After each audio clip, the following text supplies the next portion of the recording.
Introduction. Hello everyone, I'm the narrator, and I'm here to help you today. I know you're using this video to sleep, so before we start, please like the video and subscribe to the channel.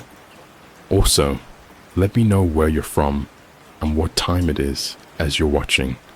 Relax and unwind. The basement door swung open with a creak that echoed through the empty house. I stood at the top of the stairs, my hand frozen on the light switch, staring into the darkness below. I'd been in this house 100 times, but I'd never ventured into the basement. Now, as I house sat for my friend Emily, I found myself drawn to that forbidding space beneath my feet. I flicked on the light, and a dim bulb flickered to life, casting long shadows across the concrete floor. Taking a deep breath, I descended the creaking wooden steps, each one groaning under my weight, as if warning me to turn back. The air grew colder as I reached the bottom, and the musty smell of damp earth and old cardboard boxes filled my nostrils. I scanned the cluttered space, taking in the stacks of dusty storage containers, old furniture draped in sheets, and cobweb-covered shelves lining the walls. As my eyes adjusted to the gloom, something caught my attention. In the far corner of the basement, partially hidden behind a tall bookshelf, was a section of wall that looked different. The paint was fresher, newer than the rest of the dingy basement walls. Curiosity piqued. I made my way over, pushing aside boxes and ducking under low-hanging pipes. As I got closer, I realized it wasn't just a section of newer wall. It was a door. A small wooden door, no more than 4 feet tall, was set into the wall, its edges almost imperceptible against the fresh paint. My heart began to race as I ran my fingers along the outline of the door. Why would Emily have a hidden door in her basement? And why had she never mentioned it? There was no handle, just a small, tarnished latch. My hand trembled as I reached for it, a voice in the back of my mind screaming at me to leave it alone, to go back upstairs and forget I'd ever seen it. But I couldn't resist. With a deep breath, I flipped the latch and pulled. The door swung open with surprising ease, revealing a dark, narrow passage beyond. The smell that wafted out was even mustier than the basement, tinged with something else I couldn't quite place. Something wrong. I fumbled for my phone, turning on the flashlight. The beam cut through the darkness, illuminating rough stone walls that seemed to absorb the light. The passage stretched ahead, curving slightly to the left and disappearing into blackness. Every instinct told me to close the door and run, but my feet seemed to move of their own accord. I ducked through the low entrance, my back scraping against the top of the doorframe. The air inside was thick and stale, as if it hadn't been disturbed in years. I moved slowly down the passage, my phone's light casting eerie shadows on the walls. Water dripped somewhere in the distance, each drop echoing ominously. The curve of the passage was gradual, and I realized I was moving in a spiral, descending deeper beneath the house. After what felt like an eternity, the passage opened up into a small, circular room. My light swept across the space, and I gasped, nearly dropping my phone. The walls were covered in photographs, hundreds, maybe thousands of them, overlapping and crowding every inch of available space. But these weren't family photos or vacation snapshots. These were surveillance photos, grainy, long-distance shots of people going about their daily lives, unaware they were being watched. I stepped closer, my hand shaking as I examined the nearest picture. It showed a woman walking her dog, her face captured in profile. The next was a man getting into his car, keys in hand. Another showed a child playing in a backyard. With growing horror, I realized I recognized some of the people. There was the barista from the coffee shop down the street, the old man who always sat in the park feeding pigeons, the jogger I saw every morning on my way to work. In the center of the room stood a small table. On it lay a leather-bound journal, its pages yellow with age. Next to it was a stack of photographs, more recent than those on the walls. With trembling fingers, I picked up the top photo. It was me, walking into Emily's house yesterday, suitcase in hand. The sound of my own panicked breathing filled the room as I flipped through the stack. They were all of me, taken over the past few months. Me at work, at the grocery store, meeting friends for dinner. Every aspect of my life had been documented by an unseen watcher. I dropped the photos, my mind reeling. What was this place? Why did Emily have a secret room filled with surveillance photos? And why was I the latest subject? A new sound cut through the silence, a soft scraping noise coming from the passage behind me. I whirled around, my light bouncing wildly off the stone walls. There was nothing there, but the noise continued, growing louder. It sounded like footsteps, slow and deliberate, coming down the passage. Panic seized me. I had to get out. I lunged for the exit, but in my haste, I knocked over the table. The journal fell open, and a slip of paper fluttered to the ground. Despite my terror, I couldn't help but look. It was a note, written in Emily's familiar handwriting. The watcher must always have a watched. I'm sorry, but it's your turn now. The footsteps were getting closer. I could hear heavy breathing now, echoing off the stone walls. I ran, ducking into the passage and scrambling back the way I'd come. The beam of my flashlight bounced wildly, casting disorienting shadows as I fled. I could feel the presence behind me, getting closer with each passing second. The air grew thicker, making it hard to breathe. The curve of the passage seemed tighter now, the ceiling lower, as if the very walls were trying to trap me. Just when I thought my lungs would burst, I saw the outline of the small door ahead. I threw myself at it, tumbling through the opening and landing hard on the basement floor. Without looking back, I slammed the door shut and fumbled with the latch, my fingers slipping in my panic. As the latch clicked into place, a heavy thud came from the other side, as if something had thrown itself against the door. I scrambled backward, my eyes fixed on the small wooden barrier that now seemed terrifyingly inadequate. The basement felt different now. The shadows seemed deeper, the silence more oppressive. I got to my feet, never taking my eyes off the hidden door, and began backing toward the stairs. Something moved in my peripheral vision. A shadow, darker than the rest, detached itself from the wall and glided across the room. I spun, trying to track its movement, but it was gone as quickly as it had appeared. Another shadow flitted by on my other side, and another. The basement was coming alive with moving darkness, each shadow seeming to reach out for me as it passed. I turned and ran, taking the stairs two at a time. I burst through the basement door, slamming it behind me and leaning against it, gasping for breath.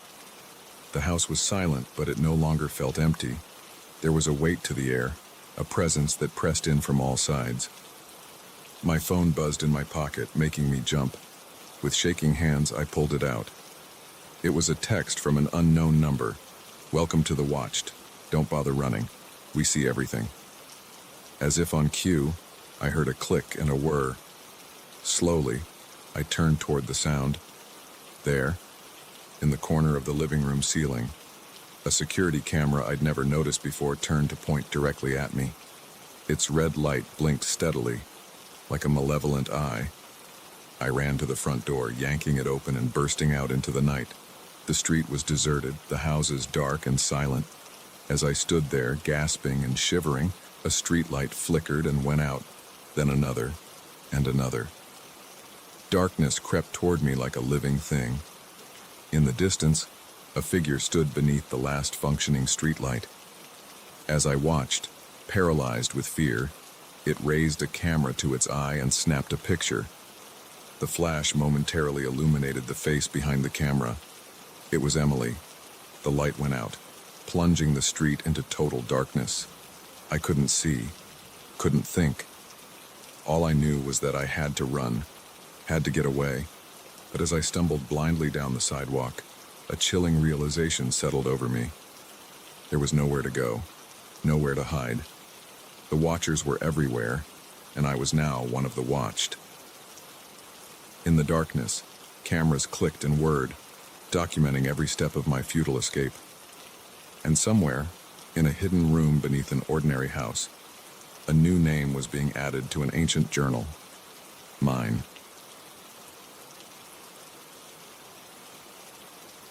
The headlights of my car cut through the inky darkness, illuminating a road sign I'd never seen before. "Welcome to Mill Haven," it read, the paint peeling and faded.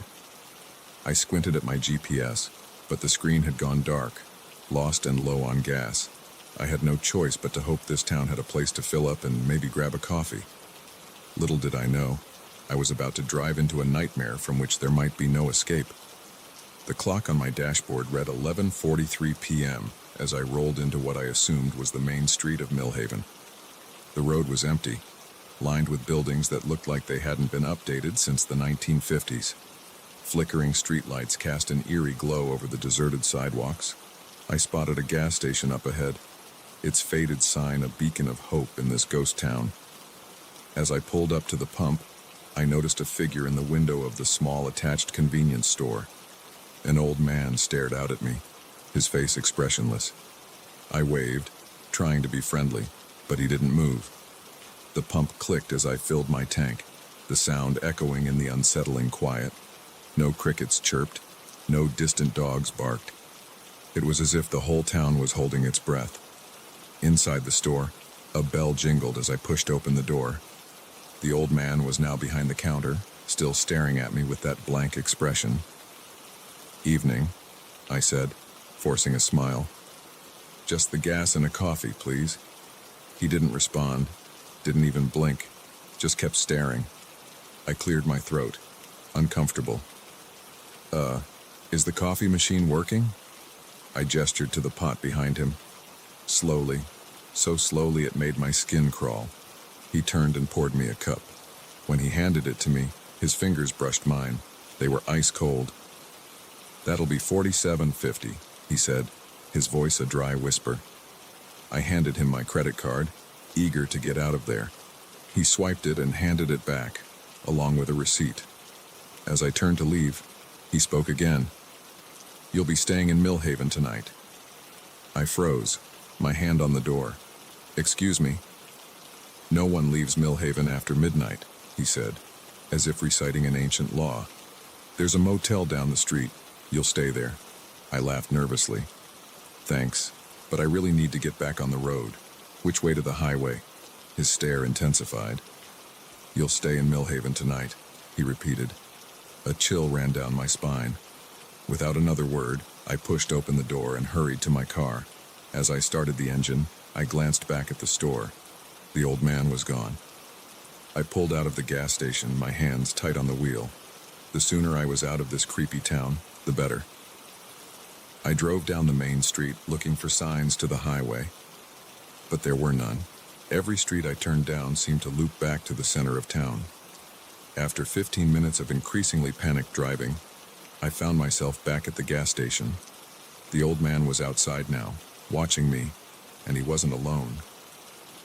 A small group of people had gathered, all staring at my car with the same blank expression. My heart pounding, I sped past them, determined to find a way out. But no matter which direction I drove, I always ended up back in the center of Millhaven. It was like being trapped in a maze where all paths led to the same dead end. The clock on my dashboard now read 12:01 a.m. I'd been driving in circles for nearly 20 minutes. As I passed the town square for what felt like the 100th time, I noticed more people had come out onto the streets. They lined the sidewalks, silent and still, all watching me. Panic rising in my throat, I pulled over and grabbed my phone. No signal. Of course. I tried the GPS again, but the screen remained stubbornly blank. I was trapped in a town that seemed to exist outside of time and technology, surrounded by people who looked at me like I was their next meal. A tap on my window made me jump. A woman stood there, her face as expressionless as all the others. She motioned for me to roll down the window. Against my better judgment, I did, but only a crack. "You need to check into the motel now," she said, her voice flat and emotionless. "It's not safe to be out after midnight." "What's going on here?" I demanded. my voice shaking despite my efforts to sound brave. "Why can't I leave?" She tilted her head, like my question confused her. "No one leaves Millhaven after midnight," she said, echoing the old man's words. "It's for your own safety. The motel is just down the street. Room 13 is ready for you." Before I could respond, she turned and walked away, disappearing into the crowd of watchers. I sat there, my mind racing. This couldn't be real. Maybe I'd fallen asleep at the wheel and this was all some bizarre dream. But the chill in the air felt real enough, as did the growing sense of dread in the pit of my stomach. Seeing no other option, I started the car and drove to the motel. It was an old, run-down place, its neon sign flickering weakly in the night. The parking lot was full of cars, all covered in a thick layer of dust as if they hadn't moved in years. The man at the front desk didn't ask for my name or credit card. He simply handed me a key with the number 13 on it. "Enjoy your stay," he said, his voice as lifeless as his eyes. Room 13 was at the end of a long, dimly lit hallway. The key stuck in the lock, and I had to jiggle it several times before the door finally swung open. The room was small and dated, with peeling wallpaper and a musty smell that made me wrinkle my nose. I closed the door behind me, making sure to lock it, then sank onto the bed. My mind was spinning, trying to make sense of what was happening. I pulled out my phone again, desperately hoping for a signal, but the screen remained stubbornly empty. A noise outside made me jump. I crept to the window and peeked through the dusty curtains. People were gathering in the parking lot, dozens of them, all standing perfectly still and staring up at my room. In the dim light, their eyes seemed to glow with an unnatural intensity. I stumbled back from the window, my heart racing. This couldn't be happening. It had to be a dream, a hallucination, anything but reality. I pinched myself hard, hoping to wake up, but nothing changed. The room remained stubbornly real, and the soft murmur of voices outside grew louder. Desperate for answers, I tried the TV, but the screen showed only static. The phone on the bedside table was dead. Even the clock on the wall was frozen, its hands stuck at midnight. As the night wore on, I paced the small room, jumping at every creak and groan of the old building. The voices outside grew louder, rising and falling like waves. Sometimes I thought I could make out words, but they were in a language I didn't understand. Around what I guessed was dawn, the voices suddenly stopped. The silence was almost worse than the noise. I peered out the window again. The parking lot was empty, no sign of the crowd that had gathered there during the night. Exhausted and confused, I decided to risk leaving the room. The hallway was deserted, the air thick with dust. At the front desk, a different man stood, his face as blank as all the others I'd seen. "Good morning," I said, my voice hoarse. I need to leave now." He smiled, but it didn't reach his eyes. "Of course, everyone leaves Millhaven in the morning. But remember, if you're ever passing through again, be sure to arrive before midnight. It's not safe to be out after dark." I nodded, not trusting myself to speak. I hurried out to my car, half expecting it to be gone or not start. But it was there, and the engine roared to life on the first try. As I drove out of town, I kept glancing in my rearview mirror, expecting to see the people of Millhaven following me. But the road behind me remained empty. My GPS suddenly sprang to life, showing me the way back to the highway. I drove for hours, putting as much distance between myself and Millhaven as possible.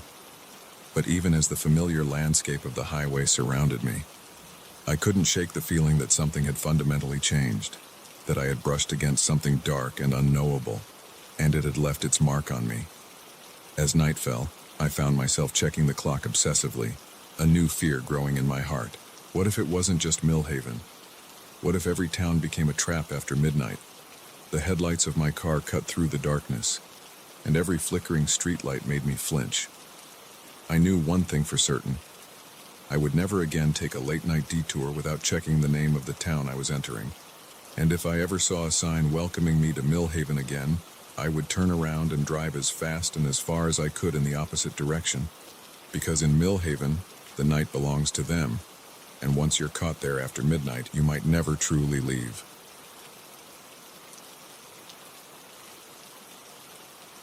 The snap of a twig under my boot echoed through the silent forest, and I froze. This wasn't right. The well-worn trail I'd been following for hours had disappeared, replaced by dense underbrush and towering trees that seemed to watch my every move. As the realization sank in that I was hopelessly lost, a chill ran down my spine.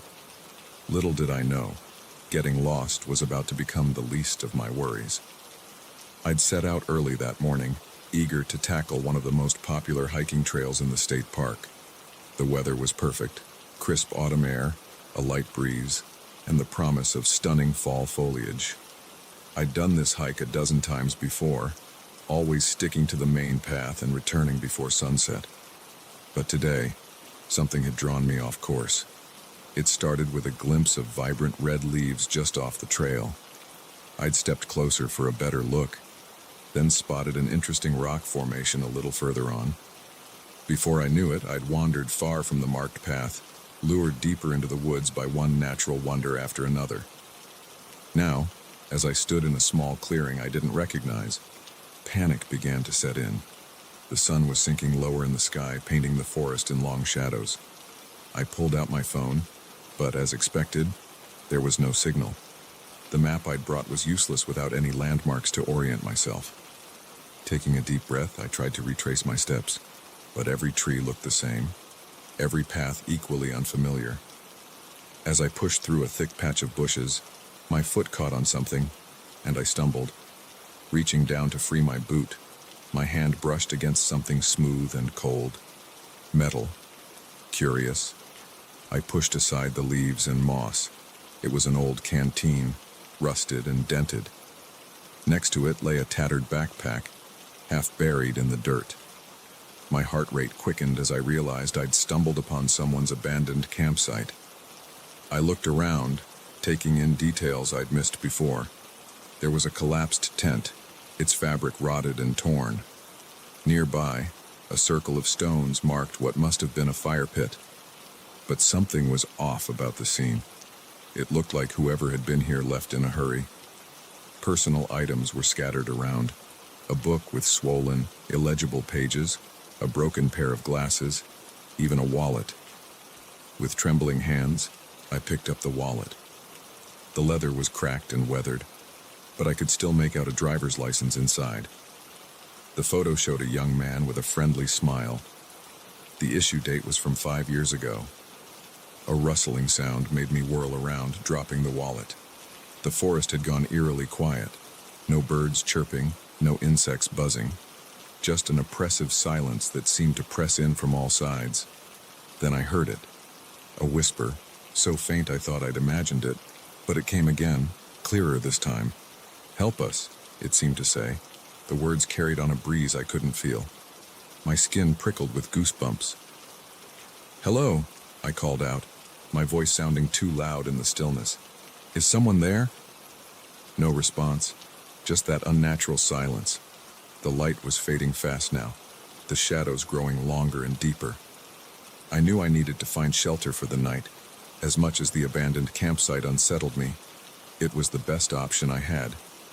I set about gathering what usable supplies I could find. The tent was a lost cause, but I managed to salvage a tarp. I used it to create a makeshift shelter against a large tree, securing it with some paracord I found in the old backpack. As I worked, I couldn't shake the feeling of being watched. Every few minutes, I'd pause, certain I'd heard footsteps or whispers, but each time I looked, there was nothing there, just trees and shadows. With my shelter set up, I turned my attention to making a fire. The old fire pit was still usable, and I found a lighter in the backpack that miraculously still worked. Soon, I had a small blaze going, its warm light pushing back the encroaching darkness. Sitting by the fire, I tried to calm my nerves. I was lost, yes, but I had shelter and fire. In the morning, I'd be able to find my way back to the trail. Everything would be fine. A twig snapped in the darkness beyond the fire's light. I jerked my head up, peering into the gloom. "Hello?" I called again, louder this time. "Is anyone out there?" The whisper came again, closer now. "Help us," it said, the words clearer than before. It wasn't just one voice, I realized with growing horror. It was many, layered over each other in a ghostly chorus. I scrambled to my feet, my heart pounding. "Who's there?"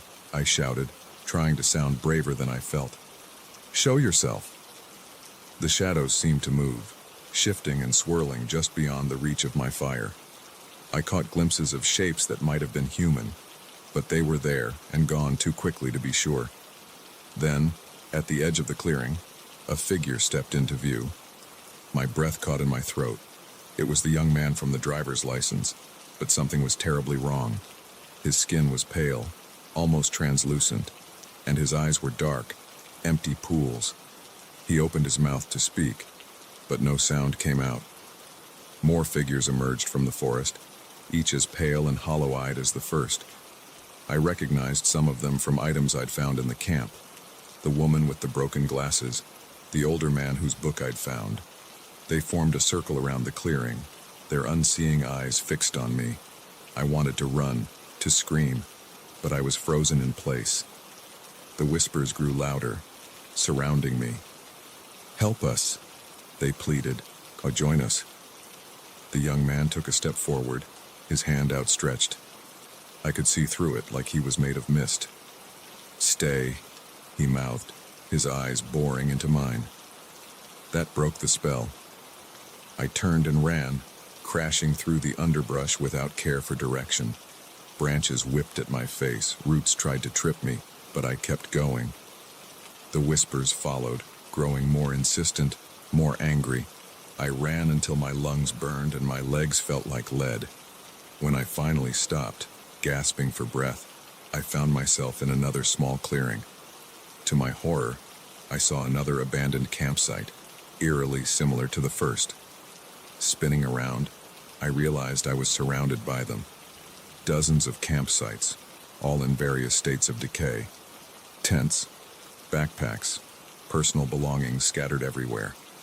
And emerging from the trees around each site were more of the ghostly figures, their hollow eyes all turned towards me.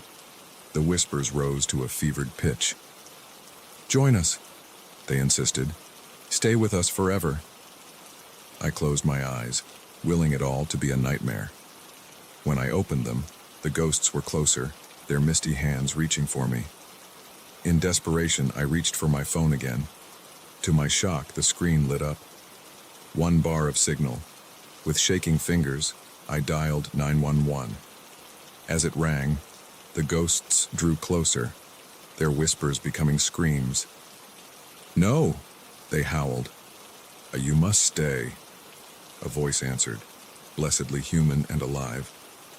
911, what's your emergency?" "Help me," I cried. "I'm lost in the forest, and there's something out here. Please, you have to find me." As I tried to explain where I was, the ghosts pressed in, their cold, misty forms passing through me. Each touch felt like ice in my veins, draining my energy, my will to resist. The 911 operator was saying something, but I couldn't make out the words. The phone slipped from my numb fingers as the ghosts surrounded me. Their whispers filled my head, drowning out all other thoughts. "Join us," they insisted. "Be part of our forest forever." I felt myself slipping away, my vision darkening at the edges. The last thing I saw was the young man's face, his empty eyes suddenly filled with a terrible hunger. A bright light cut through the darkness, momentarily blinding me. Voices, human voices, called out, "Over here, we found someone." The ghosts shrieked, their forms dissipating like smoke in the wind. I felt hands on me, warm and solid, pulling me to my feet. "It's okay," a gruff voice said. "We've got you. You're safe now." As my vision cleared, I saw I was surrounded by park rangers. Behind them, the forest looked normal. No abandoned campsites, no ghostly figures, just trees and early morning mist. They led me out of the forest, explaining that my 911 call had led them to me. As we walked, I tried to tell them what I'd seen, but the words wouldn't come. It all seemed so impossible in the light of day. But as we reached the ranger station, I glanced back at the forest. For just a moment, I thought I saw the young man standing at the tree line, his pale hand raised in farewell. Then he was gone, leaving me to wonder if any of it had been real. One thing was certain. I would never stray from the marked trail again. Some parts of the forest, I now knew, were not meant for the living, and those who wandered into them might never truly find their way out.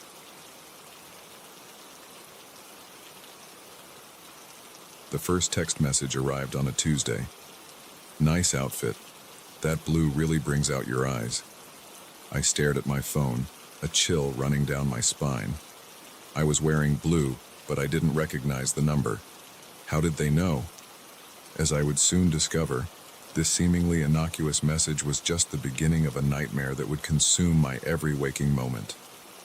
I'm a pretty average college student, Sarah Thompson, 21 years old, studying psychology at the local university. Nothing special, nothing that should make me a target. But apparently, someone thought otherwise. At first, I brushed off the message as a prank. Maybe one of my friends got a new number and was messing with me. I texted back a quick, "Who is this?" but got no response. I tried to put it out of my mind as I headed to my first class of the day. It wasn't until I was sitting in the campus coffee shop later that afternoon that I got the second message. "The latte looks good. You should try it with an extra shot next time." My blood ran cold. I was indeed holding a latte, and I had just been thinking about whether I should have asked for an extra shot. I looked around the busy shop, searching for any familiar faces, anyone who might be watching me. But all I saw were students buried in their laptops or chatting with friends. With shaking hands, I gathered my things and left, suddenly feeling exposed in the crowded space. As I walked back to my apartment, my phone buzzed again. "Don't forget to pick up your dry cleaning. The blue dress would look great for your presentation tomorrow." I stopped, dead in my tracks. I did have a presentation tomorrow, and I had been planning to wear my blue dress, but I hadn't told anyone about it, not even my roommate. How could this person possibly know? By the time I reached my apartment, I was in a full-blown panic. I called the police, calling, but they were less than helpful. Without any explicit threats, they said there wasn't much they could do. They advised me to block the number and report any further incidents. I did block the number, but it didn't help. The messages kept coming, each from a different number. They knew everything: what I ate for breakfast, which route I took to class, even what song I was listening to on my headphones. "The toast was a little burnt this morning, wasn't it? You should be more careful. Taking the scenic route today? Smart choice. The flowers by the library are lovely. Dreams by Fleetwood Mac. Classic choice. It suits your mood today." Each message sent a fresh wave of fear through me. I felt like I was losing my mind. How could someone know so much about my daily life? I started changing up my routines, taking different paths to class, varying where I ate lunch. But it didn't matter. They always knew. I became paranoid, constantly looking over my shoulder, scrutinizing every person I passed. Was it the guy always typing on his laptop in the coffee shop? The girl who lived across the hall? The friendly cashier at the campus bookstore? Everyone became a suspect. My friends noticed the change in me. I became withdrawn, jumpy. I stopped going out, preferring to stay in my apartment where I felt marginally safer. But even there, the messages found me. The new curtains look nice. They really brighten up the room. You should really clean out your fridge. That milk is about to expire. I hadn't even noticed I was running low on milk. It was like this person was living my life alongside me, seeing everything I saw, knowing everything I knew. One night, about 2 weeks after the messages started, I woke up to my phone buzzing. The clock read 3:17 a.m. With trembling fingers, I opened the message. "You look so peaceful when you sleep." I bolted upright, my heart pounding. They were in my room. They had to be. I switched on the light, frantically searching every corner, looking under the bed, in the closet, but there was no one there. I didn't sleep for the rest of the night, or the next, or the one after that. Dark circles formed under my eyes. I stopped going to classes. My grades began to slip, but I couldn't bring myself to care. All my energy was focused on trying to figure out who was doing this to me and how. I became obsessed with technology. I scoured my apartment for hidden cameras, checked my phone and laptop for spyware, even bought a signal detector to search for bugs. But I found nothing. The messages kept coming, growing more frequent and more personal. You really should call your mom back. She's worried about you. That paper you're writing, the conclusion needs work. You're smarter than that. I know you're scared, Sarah, but I'm not here to hurt you. I just want to be close to you. That last one broke me. I couldn't take it anymore. I packed a bag and fled to my parents' house, 2 hours away. I told them everything, showing them the messages. They were horrified, insisting I stay with them while they hired a private investigator. For a blissful 24 hours, the messages stopped. I started to hope that maybe, just maybe, it was over. But then, as I was sitting in my childhood bedroom, my phone buzzed. Your old room hasn't changed much, has it? The teddy bear on the shelf is a nice touch. Does he still help you sleep at night? I screamed, dropping the phone like it had burned me. My parents came running. Through tears, I showed them the message. That's when we noticed something strange. The number wasn't masked this time. It was my own phone number. The private investigator arrived the next day. He examined my phone, ran traces on the numbers, interviewed my friends and acquaintances. After a week of investigation, he came to a chilling conclusion. There's no evidence of hacking or stalking, he said, his face grave. As far as I can tell, these messages are coming from your phone, sent by you. I stared at him in disbelief. That's impossible, I insisted. I'm not sending these messages to myself. But the evidence was irrefutable. The timestamps of the messages aligned perfectly with times when my phone was active. There were no unauthorized access attempts, no malware, nothing to indicate an outside intrusion. Have you considered, the investigator said gently, that you might be experiencing some kind of dissociative episode? Perhaps as a result of stress? I couldn't believe what I was hearing. They thought I was doing this to myself, that I was crazy. But as the days wore on, and more experts were consulted, the possibility began to sink in. Could I really be the one behind all this? Was my mind fracturing under the pressure of college life, creating some kind of alternate personality that was tormenting me? I agreed to see a psychiatrist. We spent hours talking through my life, my stresses, my fears. She suggested that perhaps this stalker was a manifestation of my own anxieties, a part of myself that felt overlooked and wanted attention. It made a sick kind of sense. The stalker knew things only I could know, because it was me. The messages always seemed to voice my deepest insecurities, my hidden thoughts. Was this really just an extreme form of talking to myself? The psychiatrist started me on medication and intensive therapy. Slowly, the messages began to decrease. I started to feel more like myself again. I returned to school, caught up on my missed work, reconnected with my friends. But late at night, when I'm alone in my room, I still feel watched. I still check my phone compulsively, half expecting to see another message pop up. Because deep down, I'm not sure I believe the psychiatrist's explanation. What if it wasn't all in my head? What if there really is someone out there? Someone who found a way to make it look like I was messaging myself. Someone who's just waiting for the right moment to start again. I keep my curtains closed now. I've deleted all my social media accounts. I've even considered getting rid of my phone altogether. But I know that won't stop them. If they're real, they'll find another way to reach me. And if they're not real, if it really is just a part of my own fractured psyche, then there's nowhere I can hide. Because how do you escape from yourself? So I live each day on edge, never fully relaxed, never completely at ease. Because whether it's an external stalker or my own mind turning against me, I know one thing for certain. I'm not safe, and I may never be safe again. The messages have stopped, for now, but my phone sits on my bedside table, silent and ominous, and every night, as I try to fall asleep, I can't help but wonder, when will the next one come, and what will it say?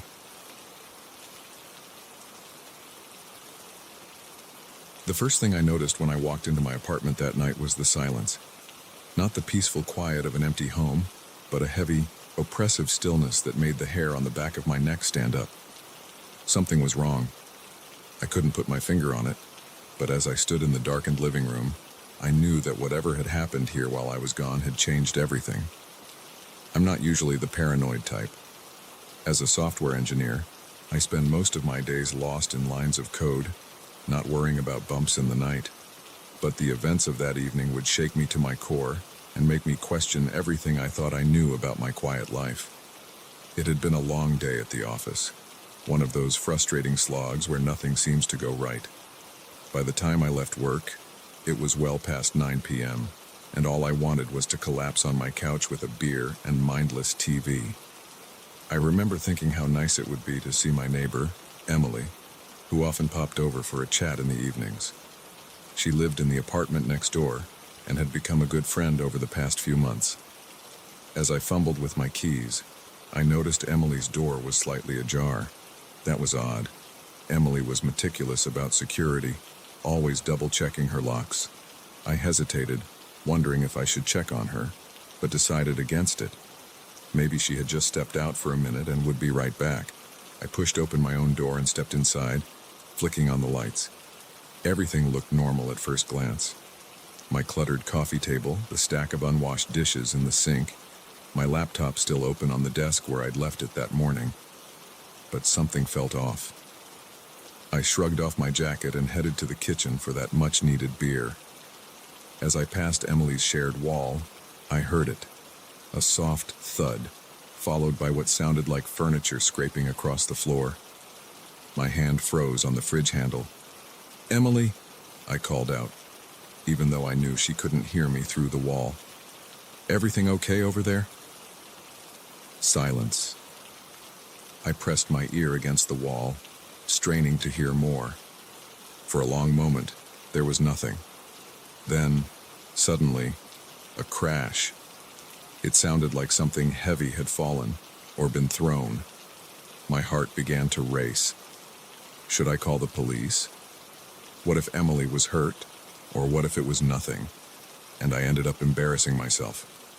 Before I could decide, I heard it. A scream. Muffled, but unmistakable. Emily's voice, filled with terror. I didn't think twice. I bolted out of my apartment and to Emily's door. It was still cracked open. I pushed it wider, calling out her name as I entered. The apartment was dark, but I could make out overturned furniture and scattered belongings. It looked like a struggle had taken place. "Emily," I called again, my voice shaking. "Are you here? Are you okay?" No response. I fumbled for my phone, ready to dial 911 when a floorboard creaked behind me. I whirled around, my heart in my throat. Nothing, just shadows and silence. With trembling fingers, I turned on my phone's flashlight. The beam cut through the darkness, revealing more signs of a disturbance, a broken vase, a chair lying on its side. And there, on the floor near the bedroom, a dark stain that looked horribly like blood. I swallowed hard, fighting the urge to run. Emily could be hurt. She could need help. I had to find her. Slowly, I made my way towards the bedroom, my phone held out in front of me like a shield. The door was closed. I reached for the handle, then hesitated. What if someone was in there? What if they were waiting for me? I took a deep breath and turned the knob. The bedroom was empty. The bed was unmade, clothes strewn about, but no sign of Emily. I was about to turn back when I noticed the window was open, the curtains billowing in the night breeze. I rushed over, leaning out to look. We were on the third floor, much too high for someone to have climbed out. But as I peered into the darkness, I saw something that made my blood run cold. There, on the fire escape, was a single red shoe, Emily's shoe. I stumbled back from the window, my mind reeling. This couldn't be happening. Things like this didn't happen in real life. Not in our quiet apartment building where the most exciting event was usually Mrs. Goldstein's overflowing bathtub leaking into the apartment below. I needed to call the police. This was way over my head. But as I raised my phone to dial, I heard another sound. This time it was coming from my own apartment. Thud, scrape, thud, scrape. The same noises I'd heard earlier, but now they were coming from my home. My breath caught in my throat. Had someone been in my apartment this whole time? Were they going through my things, waiting for me to return? I crept back to my door, which I'd left open in my rush to check on Emily. The sounds had stopped, but now I could hear something else. Breathing. Heavy, ragged breathing, like someone trying to catch their breath after a struggle. Every instinct screamed at me to run, to get as far away from here as possible. But I couldn't leave, not without knowing what had happened to Emily. Gathering every ounce of courage I had, I stepped back into my apartment. The living room was as I'd left it, but the breathing was louder now. It was coming from my bedroom. I inched forward, my phone held out in front of me, its light barely penetrating the darkness ahead.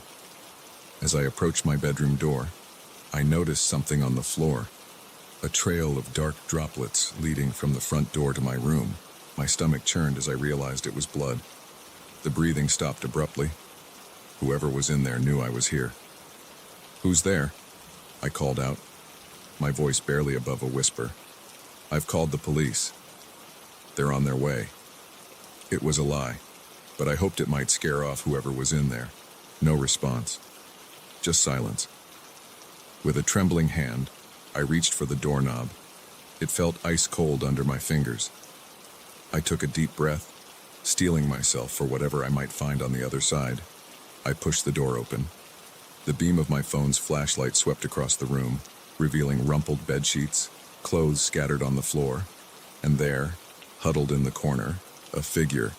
"Emily," I gasped. She looked up at me, her face pale and streaked with tears. Her clothes were torn, and she was cradling her arm, which was bent at an unnatural angle. "Tom," she whimpered. "He found me. Oh God, he found me." I rushed to her side, kneeling down beside her. "Who found you?" "Emily. What happened?" She shook her head, her eyes wide with fear. "My ex. He broke into my apartment. I managed to get away, climbed across the fire escape. I didn't know where else to go." I pulled out my phone, ready to call for help, but Emily grabbed my wrist. No police. He'll kill me if he finds out I told anyone." "But Emily, you're hurt. We need to get you to a hospital." She shook her head vehemently. "You don't understand. He's a cop. He'll find me. Please, you have to help me hide." My mind was reeling. This was so much bigger than I'd imagined. I was way out of my depth, but I couldn't abandon Emily. Not now. "Okay," I said, trying to sound calmer than I felt. "Okay, we'll figure this out. But first, we need to get you cleaned up." I helped Emily to her feet and led her to the bathroom. As I was wetting a washcloth to clean her cuts, I heard it. A knock at the front door. Emily froze, her eyes wide with terror. "It's him," she whispered. "He's found me." The knock came again, louder this time. Then a voice. "Police, open up." I looked at Emily, saw the panic in her eyes. If her ex really was a cop, and he really had found her here.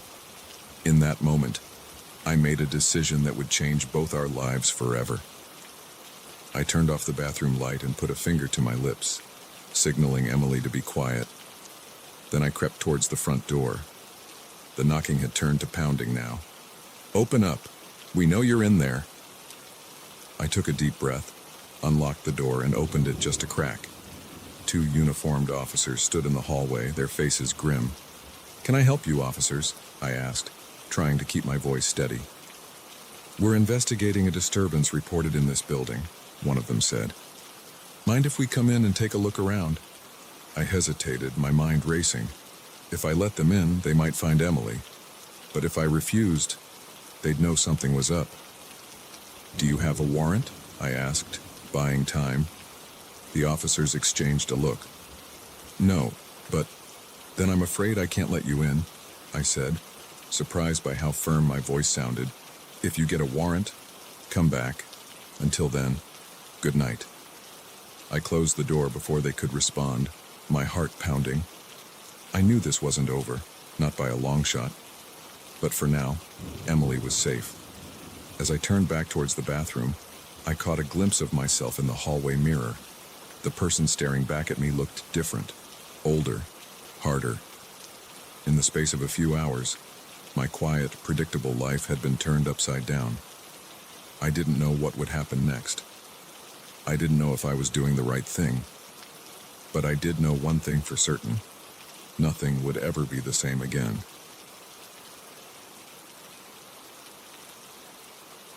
The first tap was so faint I almost missed it. A gentle click against the bedroom window, barely audible over the howling wind outside. I dismissed it as a branch or maybe some sleet, but then it came again.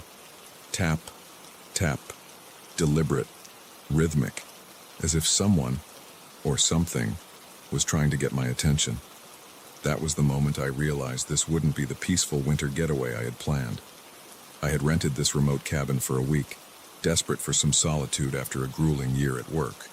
No internet, no cell service, just me, my books, and the vast snow-covered wilderness of northern Michigan. The rental agent had warned me about the isolation, especially in winter, but I had waved off her concerns.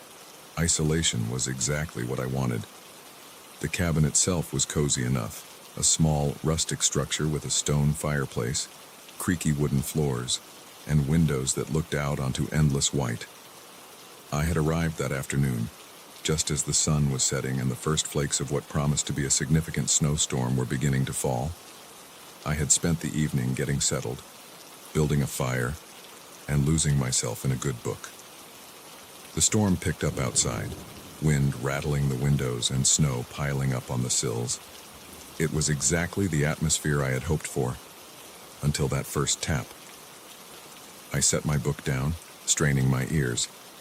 For a long moment, there was nothing but the crackle of the fire and the moan of the wind. Then, just as I was about to pick up my book again, tap, tap, tap.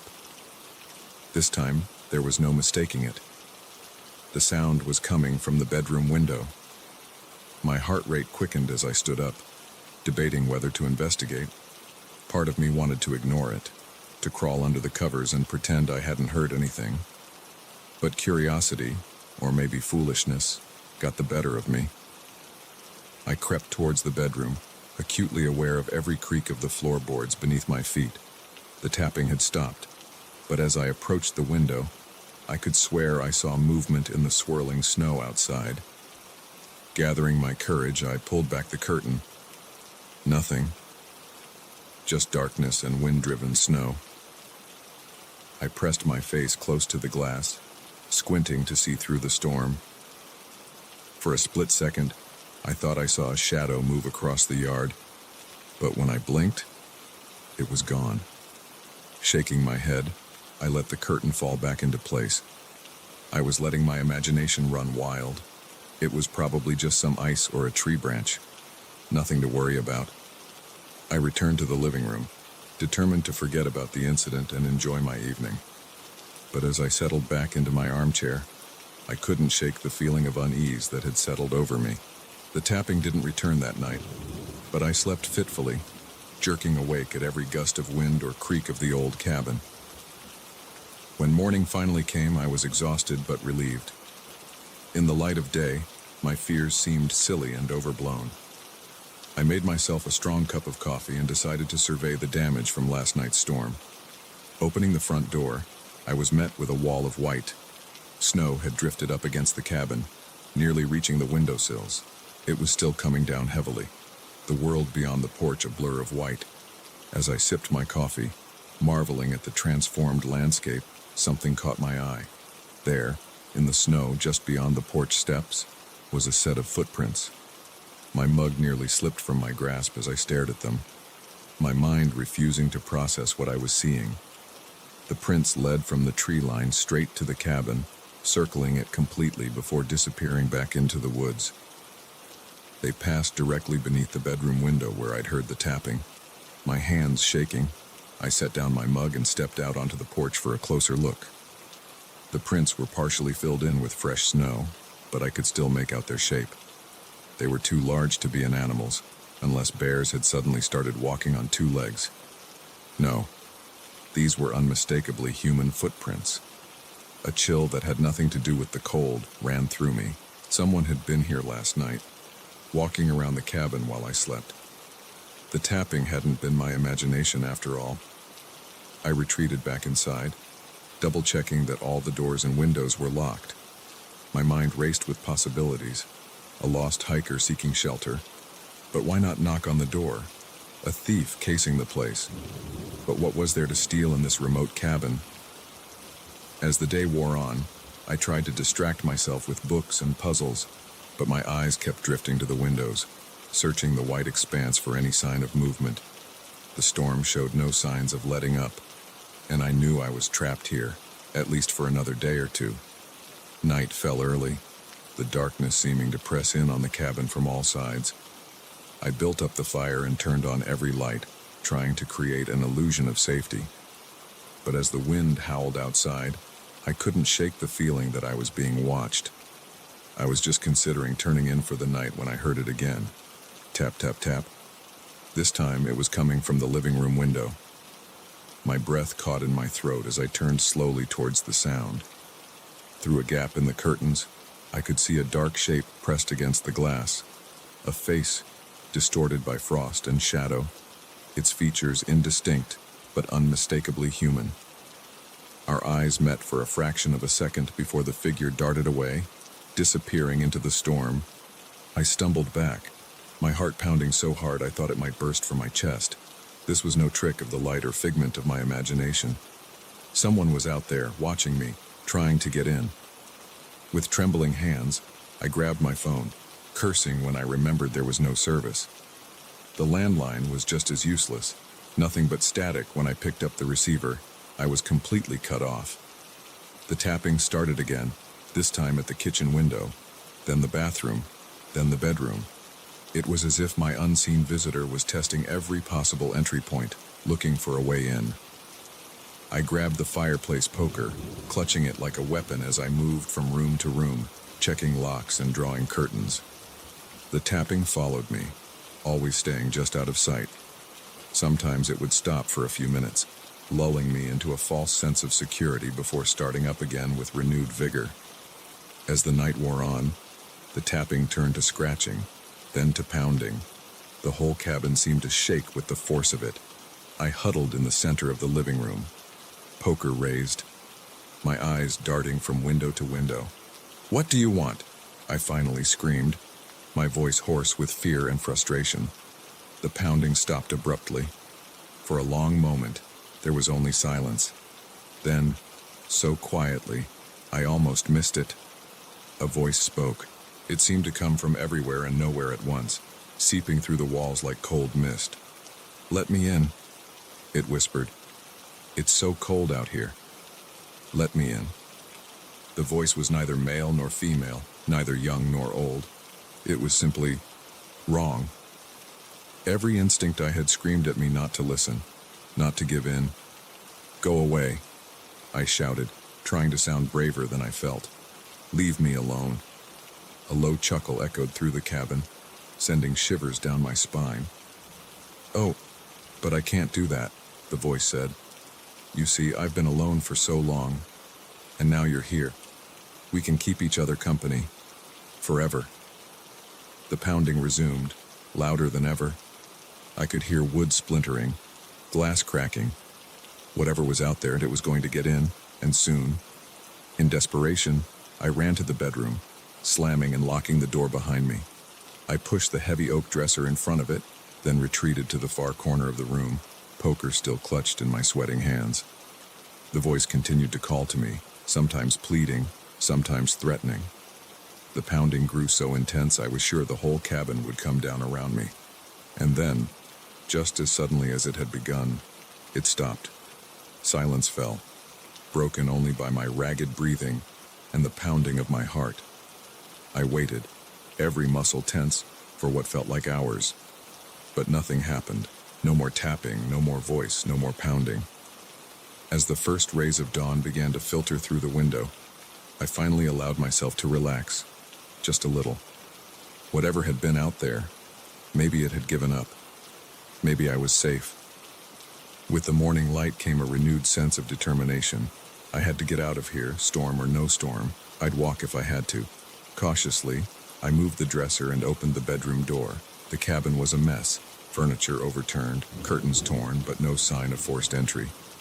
It was as if the horrors of the night had been nothing but a vivid nightmare.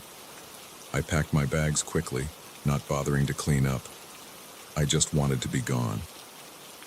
As I opened the front door, ready to brave the snow, I stopped short. There, on the porch, was a single red mitten. I stared at it, my blood turning to ice.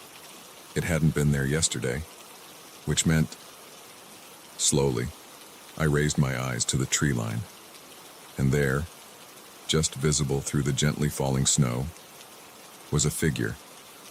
It raised a hand, waving slowly, almost mockingly. I slammed the door shut, locking it with trembling hands. As I sank to the floor, back pressed against the solid wood, a familiar sound reached my ears. Tap, tap, tap. It wasn't over. It was never going to be over. And as the tapping grew louder, more insistent, I realized with dawning horror that I might never leave this cabin again.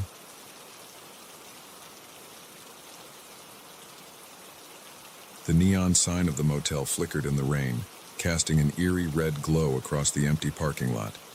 I'd been driving for hours, my eyes heavy with exhaustion, when I spotted it, a beacon of hope in the middle of nowhere. Little did I know, pulling into that run-down motel would be the beginning of the most terrifying night of my life. I'd been on the road for what felt like days, making my way across the country for a new job opportunity. The monotony of highway driving had lulled me into a trance-like state, and I'd missed my intended stop for the night. Now, well past midnight, I found myself in a part of the country I didn't recognize, with no other options in sight. The Sleepy Pine Motel looked like it had seen better days. The paint was peeling, the windows were grimy, and half the letters on the vacancy sign were burnt out. But at this point, I was too tired to care. I just needed a place to crash for a few hours before hitting the road again. I pulled into the nearly empty parking lot, noticing only two other cars, an old pickup truck and a sedan that had definitely seen better days. As I cut the engine, the silence of the night enveloped me. No highway noise, no distant city sounds, just the patter of rain on my windshield and the buzzing of the neon sign. The office was dimly lit, a single bulb casting shadows across the cluttered desk. An old man sat behind it, his rheumy eyes fixed on a small TV playing static. He didn't look up as I entered, the bell above the door announcing my presence. Hello? I said, approaching the desk. I'd like a room for the night, please. The old man's eyes slowly shifted from the TV to me. He didn't speak, just stared at me with an unsettling intensity. After what felt like an eternity, he reached behind him and grabbed a key off the wall. Room 7, he croaked, his voice rough as sandpaper. End of the row, $40 cash. I handed over 2 20s, trying not to show how unnerved I was. As he took the money, his fingers brushed against mine. They were ice cold. Checkout's at 10, he said, his eyes already drifting back to the static-filled TV. Don't be late. I mumbled a thank you and hurried out, key clutched tightly in my hand. The rain had picked up, and I jogged to my car to grab my overnight bag. As I did, I couldn't shake the feeling that I was being watched. I glanced back at the office, but the old man's eyes were still fixed on the TV. Room 7 was at the far end of the motel, separated from the other rooms by an empty space where it looked like another unit had once stood. The key stuck in the lock, and I had to jiggle it several times before the door finally swung open with a creak that set my teeth on edge. The room was about what I expected: cheap furnishings, faded wallpaper, and a musty smell that spoke of years of neglect. But it was dry, and the bed looked clean enough. I set my bag down and did a quick check of the bathroom. The tiles were cracked, and the mirror was spotted with age, but the water ran clear when I turned on the faucet. Exhaustion hit me like a wave, and I decided a quick shower could wait until morning. I changed into my sleep clothes and crawled into bed, the springs creaking under my weight. Despite my fatigue, sleep didn't come easily. The unfamiliar surroundings kept me on edge, and every little noise made me start. I must have dozed off eventually, because the next thing I knew, I was jolted awake by a loud thud. For a moment, I was disoriented, forgetting where I was. Then it all came flooding back: the long drive, the creepy motel, the unsettling old man. I lay still, listening intently. At first, there was nothing but the sound of rain against the window. Then I heard it, a muffled voice coming from the room next door. I couldn't make out the words, but the tone was angry, aggressive. Another thud, louder this time, followed by what sounded like breaking glass. My heart began to race. Was someone having a fight? Should I call for help? I reached for my phone on the nightstand, only to remember there had been no signal since I'd pulled off the highway.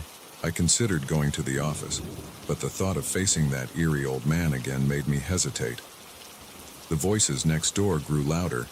I could hear a man shouting now, his words still indistinct but his rage clear. Then, a sound that made my blood run cold. A woman's scream, quickly muffled. I was out of bed in an instant, fumbling for my clothes. I had to do something. I couldn't just lie here while someone was in trouble. As I pulled on my jeans, I heard heavy footsteps outside my door. They paused for a moment, then continued past, heading towards the parking lot. Heart pounding, I crept to the window and peered out through a gap in the curtains. A man was walking briskly to the old pickup truck I'd noticed earlier. Even in the dim light, I could see dark stains on his shirt. He got in the truck and peeled out of the parking lot, tires squealing on the wet asphalt. As soon as the truck was out of sight, I grabbed the room key and rushed outside. The rain had slowed to a drizzle, but the night air was cold and damp. I hesitated for a moment outside the door of the room next to mine, straining to hear any sound from within. Silence. Taking a deep breath, I knocked. "Hello? Is everything okay in there?" No response. I tried the door handle, surprised to find it unlocked.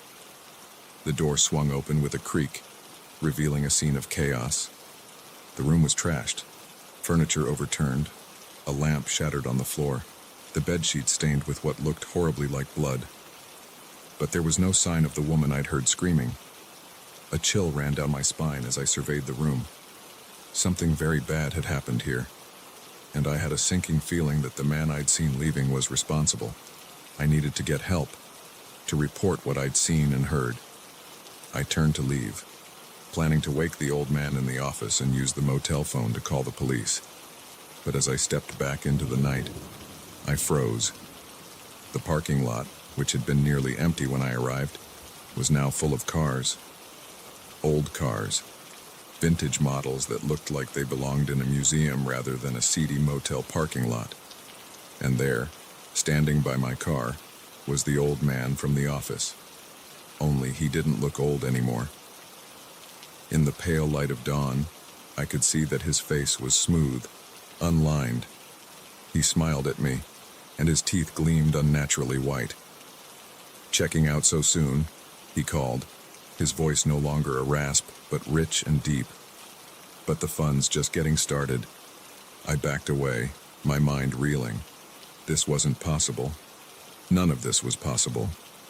I turned to run, only to find my path blocked by a group of people, men and women, all dressed in clothes from another era, all wearing the same unsettling smile as the man who was no longer old.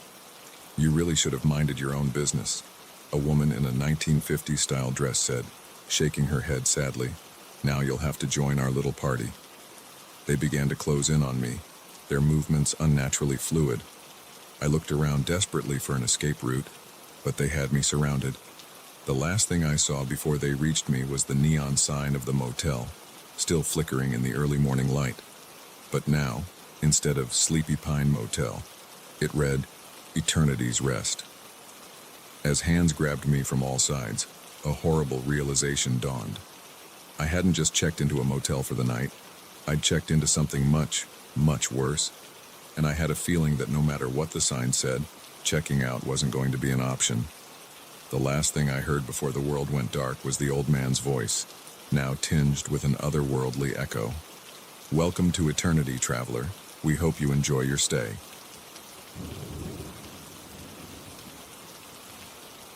The first time I noticed something was off, it was just a coffee mug. My favorite one, the oversized ceramic monstrosity with a chipped handle, had somehow migrated from its usual spot by the sink to the center of my desk. I brushed it off as absent-mindedness, a symptom of too many late nights at the office. But as the days went by, and more items began to shift without explanation, I started to wonder if I was losing my mind, or if something far more sinister was at play in the empty halls of Crescent Tower. I'd been working the night shift at Crescent Tower for about 6 months. As a security guard for a mostly vacant office building, my job was simple: make my rounds, ensure all doors were locked, and keep an eye on the security cameras. The pay was decent, and the solitude suited me.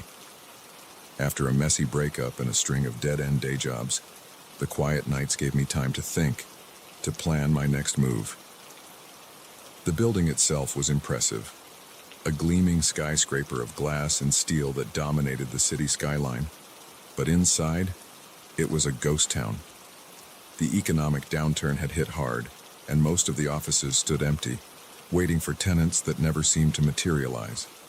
My footsteps echoed through vacant corridors, and the hum of fluorescent lights was often the only sound for hours on end. At first, I relished the peace. I'd bring books, sketch in my notebook, or just enjoy the view of the city from the top floor. But as weeks turned into months, the emptiness began to wear on me. I found myself talking out loud just to break the silence, my voice sounding strange and hollow in the deserted spaces. Then, the little things started happening. A chair slightly out of place in a conference room I knew I'd straightened the night before. A light left on in an office I was certain I'd switched off. Small, easily explainable occurrences that nonetheless left me with an uneasy feeling in the pit of my stomach. I tried to rationalize it. Maybe the cleaning crew was coming in at odd hours. Maybe there were maintenance workers I hadn't been informed about.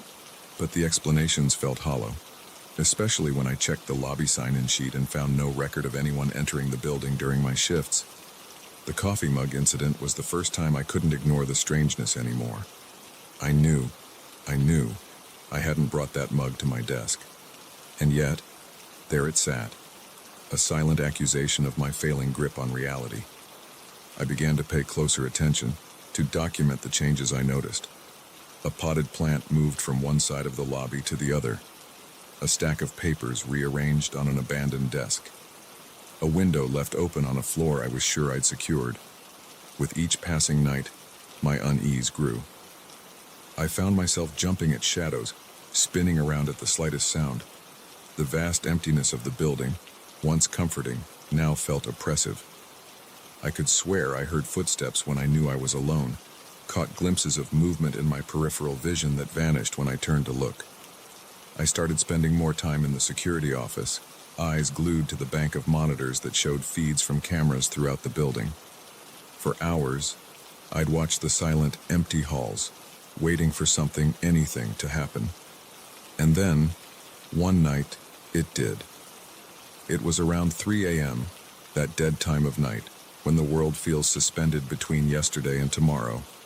I was on my usual rounds, flashlight beam sweeping across darkened offices, when I heard it. A soft thud, like something heavy being set down, coming from a floor above me. I froze, heart pounding. It could have been anything. The building settling, a pipe knocking, my own imagination running wild. But deep down, I knew it wasn't. This was something else. With trembling hands, I keyed my radio. "Base, this is Reynolds. I'm heading up to 37 to check out a disturbance. Static crackled in response. Of course, I was base. There was no one else here. I made my way to the elevator, every nerve on high alert. As the car rose silently to the 37th floor, I tried to steady my breathing, to prepare myself for whatever I might find.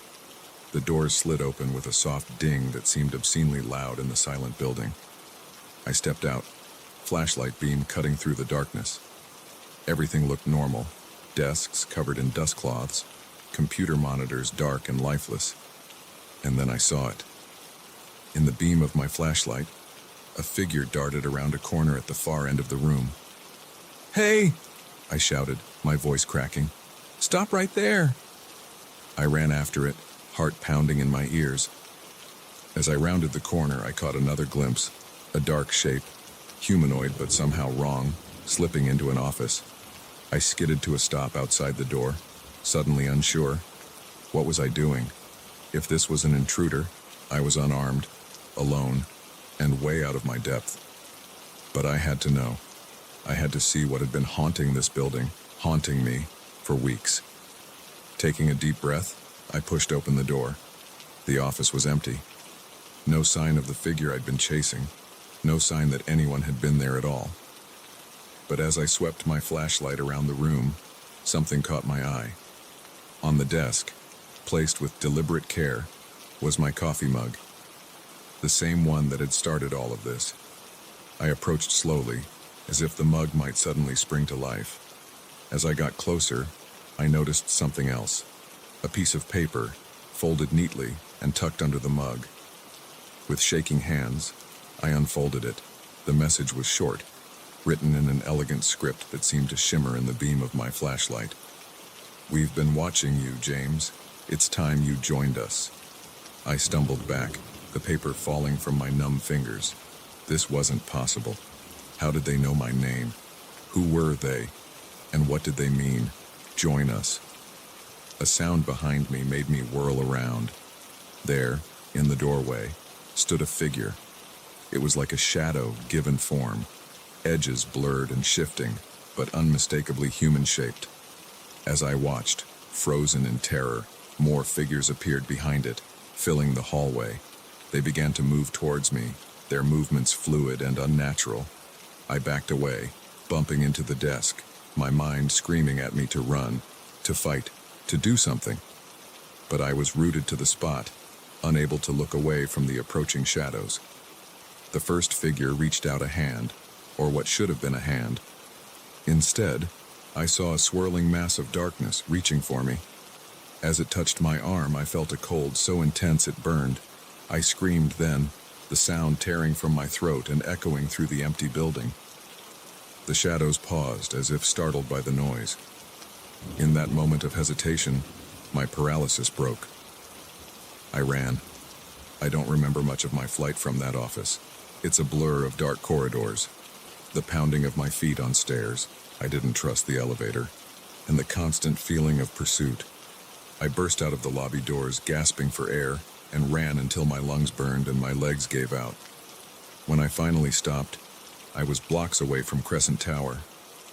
I turned to look back, half expecting to see a horde of shadow creatures pouring out of the building.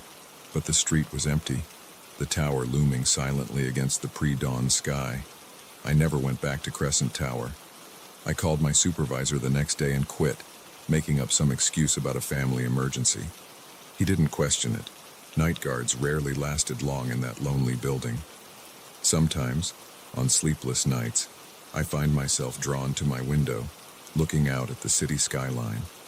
My eyes always find Crescent Tower, its windows dark except for the occasional flicker of movement. And I wonder about the shadows that roam its empty halls, and the invitation they extended to me. An invitation that, on my darkest days, I'm not entirely sure I should have refused.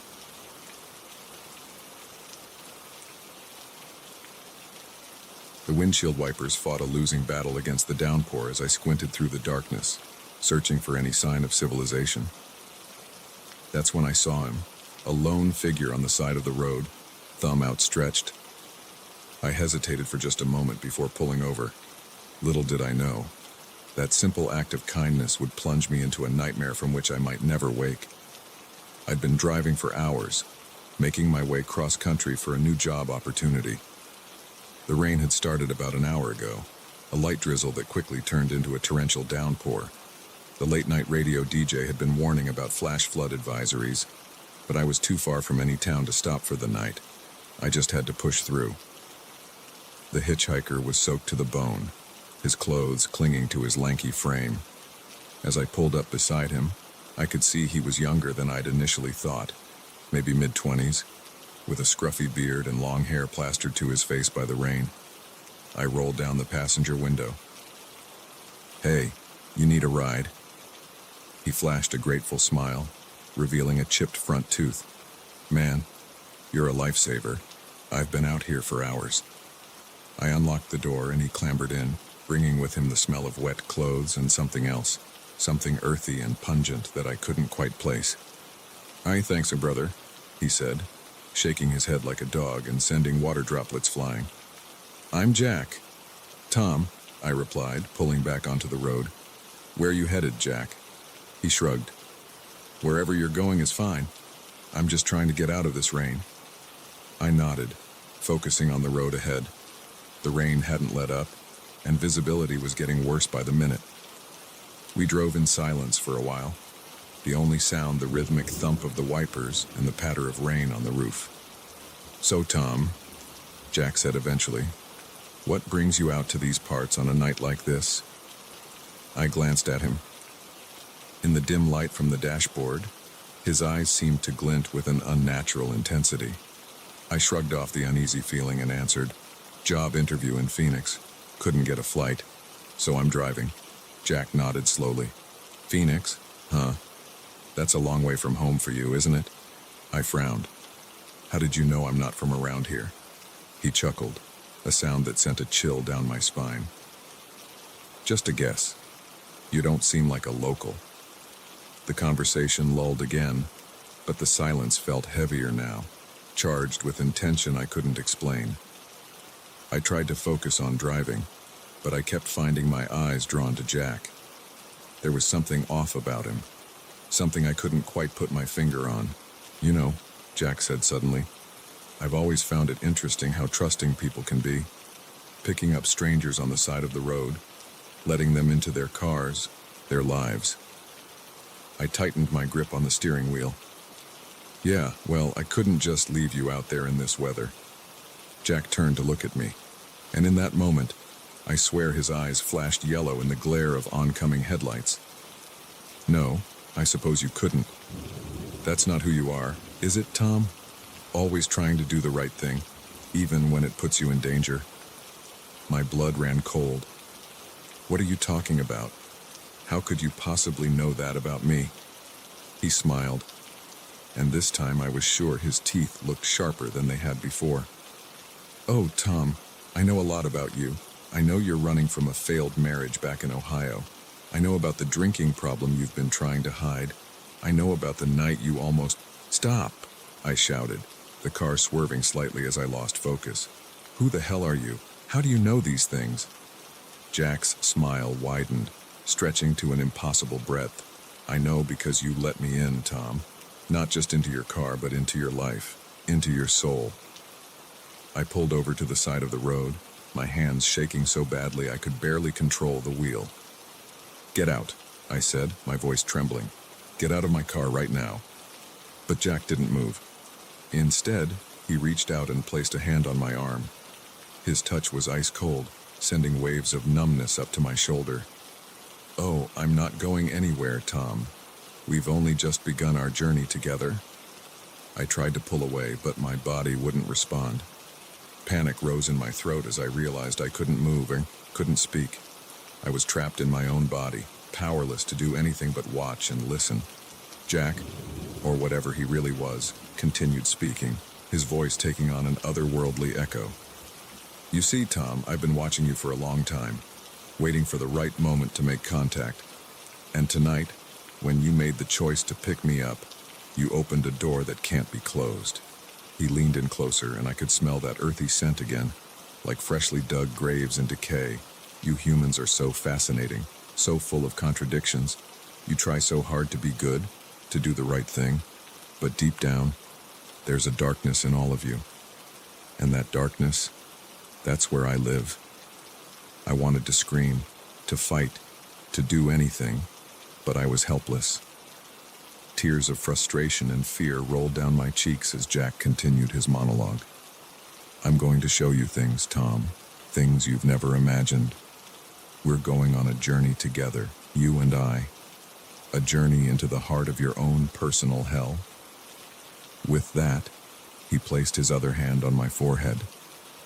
The world around me began to spin, colors blurring and swirling together. I felt like I was falling, plummeting into an abyss of memories and nightmares.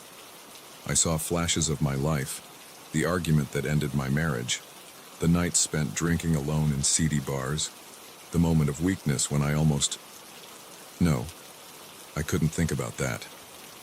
But the images kept coming, faster and more intense, and interwoven with my memories were visions of horror, grotesque creatures lurking in shadows, blood-soaked landscapes that defied reality, and always, Jack's face, grinning with those two sharp teeth. I don't know how long I was trapped in that nightmare kaleidoscope. It could have been minutes or days. But eventually, the visions faded, and I found myself back in my car, gasping for air. Jack was gone, but the driver's side door was open, rain pelting the interior. I was drenched, shivering, but I could move again. With trembling hands, I closed the door and turned the key in the ignition. The engine sputtered to life, and I pulled back onto the road, desperate to put as much distance between myself and this place as possible. As I drove, I tried to make sense of what had happened. Had it all been some kind of hallucination? A vivid nightmare brought on by exhaustion and stress, but I could still feel the lingering cold where Jack had touched me, could still smell that earthy, decaying scent. I drove through the night, the rain eventually giving way to a gray dawn. As the sun rose, I began to hope that maybe, just maybe, I had escaped whatever nightmare I had stumbled into. But then I glanced in the rearview mirror, and my heart stopped. There, in the back seat, was Jack. He caught my eye in the mirror and winked.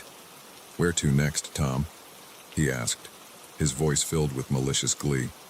"We've got all the time in the world, you and I can't wait to see where this journey takes us." I wanted to scream, to slam on the brakes, to do something. But my hands remained firmly on the wheel, my foot steady on the gas pedal. I realized with growing horror that I was no longer in control. Jack, or the thing that called itself Jack, was driving now. As we sped down the empty highway towards an unknown destination, I understood the terrible truth. This wasn't the end of my nightmare. It was only the beginning. And somewhere, in the deepest recesses of my mind, I heard Jack's laughter echoing endlessly.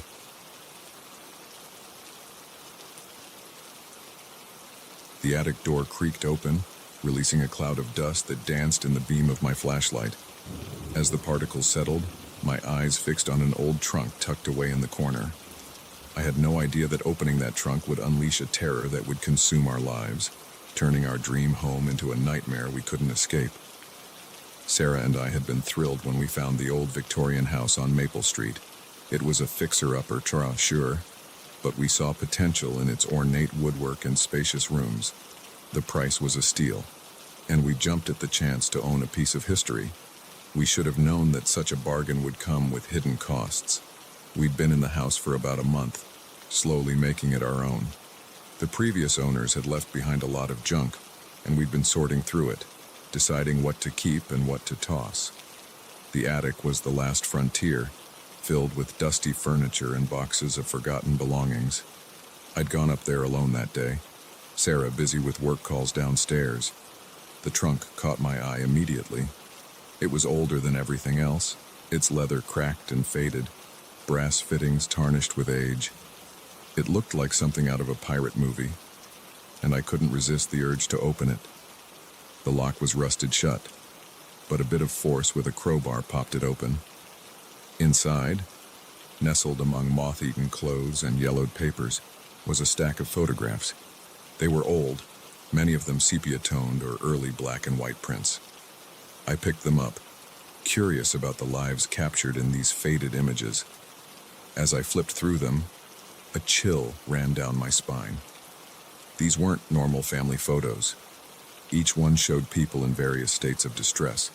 A woman crying on a street corner, a man with a look of abject terror on his face, children huddled together in what looked like an orphanage. And in each photo, barely noticeable unless you were looking for it, was a figure in the background. A tall, thin man in a dark coat, his face always turned away from the camera. I must have been up there for hours, poring over the photos, because suddenly Sarah was calling my name from downstairs. I gathered up the pictures, deciding to show them to her. Maybe she could make sense of this unsettling collection. "Alex, what have you been doing up there all this time?" Sarah asked as I came down the attic stairs. I held out the stack of photos. "You've got to see these. I found them in an old trunk." Sarah's brow furrowed as she looked through the pictures. "These are disturbing. Why would someone keep photos like this?" I shook my head. "I don't know, but look at this." I pointed out the figure in the background of one of the photos. "He's in all of them, always watching." Sarah's face paled. That's creepy, Alex. Maybe we should get rid of these." But I couldn't. Something about the photos fascinated me. I spent the next few days examining them, trying to piece together their story. Who were these people? Why were they in distress? And who was the man watching them? It was about a week after finding the photos that strange things started happening in the house. At first, it was small stuff. Items moved from where we'd left them. Doors we were sure we'd closed found standing open. We brushed it off as forgetfulness, the stress of renovating an old house playing tricks on us. But then it escalated. One night, we woke to the sound of footsteps in the attic. Heavy, deliberate steps that creaked across the floorboards above our bedroom. I grabbed a baseball bat and went to investigate, but found nothing. Just the musty, empty attic, the old trunk sitting innocuously in the corner. Sarah was shaken. "Maybe it was just the house settling," she suggested, but I could hear the doubt in her voice. The incidents kept happening, becoming more frequent and more unsettling. We'd catch glimpses of movement out of the corner of our eyes, only to turn and find nothing there. The temperature would drop suddenly in certain rooms, our breath fogging in the air despite the summer heat outside. And always, there was the feeling of being watched. I became obsessed with the photos, convinced they held the key to understanding what was happening. I spent hours researching the locations, the clothing styles, anything that might give me a clue about their origin. Sarah grew increasingly worried about my fixation. "Alex, please," she begged one night. "Let's just get rid of them. Ever since you found those pictures, things have been wrong." But I couldn't let them go. I felt like I was on the verge of uncovering something important, something that would explain the strange occurrences in our house. It was a few nights later that Sarah woke me, her face pale with fear. "There's someone in the house," she whispered.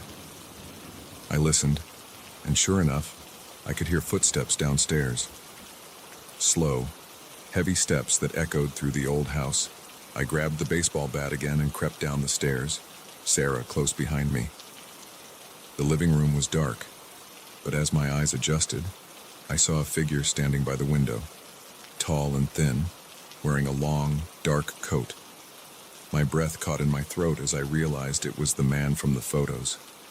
He turned slowly, and I felt my heart stop. His face, it wasn't a face at all, just a blank, featureless expanse of pale skin. No eyes, no mouth, nothing. I heard Sarah scream behind me, but it sounded distant, muffled.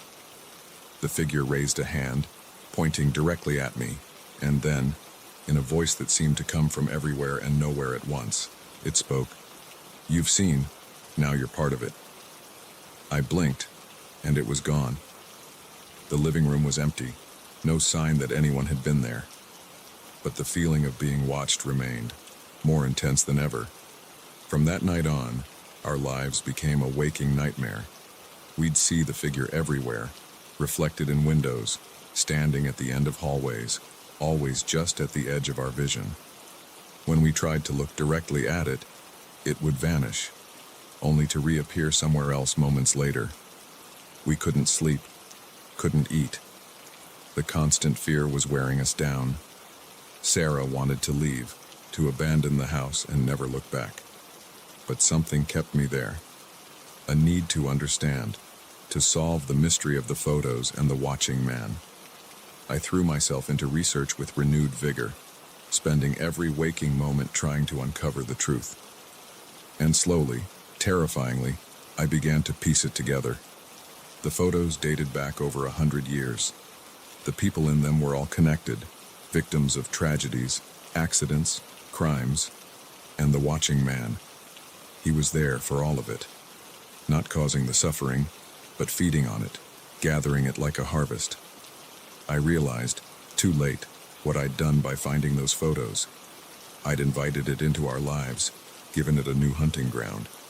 And now, Sarah and I were its latest victims. The day I made this realization, I rushed home to tell Sarah. But when I got there, the house was empty. No sign of my wife anywhere. Just a single photograph lying on the kitchen table. A new one, showing Sarah with a look of terror on her face. And there, in the background, was the watching man. I sank to the floor, the truth crashing over me like a wave. We were part of it now, part of the collection, and the watching would never stop. As I sit here now, writing this down, I can feel its presence. It's always there, just out of sight. Waiting, watching. I know it'll come for me soon, like it came for Sarah. And then we'll be just another pair of faded photographs in an old trunk, our fear forever captured for some future victim to find. If you're reading this, if you've found the trunk and the photos, please, I beg you, don't look too closely. Don't try to understand. Just close the trunk, walk away, and never look back. Because once you've seen, once you're part of it, there's no escape. And remember, no matter where you go, no matter what you do, it will always be there, watching.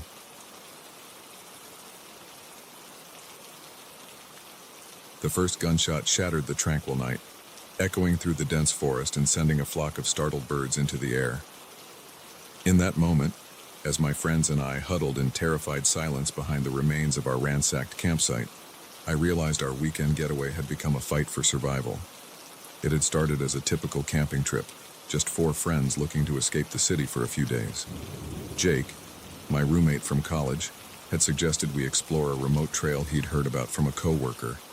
It's supposed to be beautiful, he'd said, eyes shining with excitement. And hardly anyone knows about it, so we'll have the place to ourselves.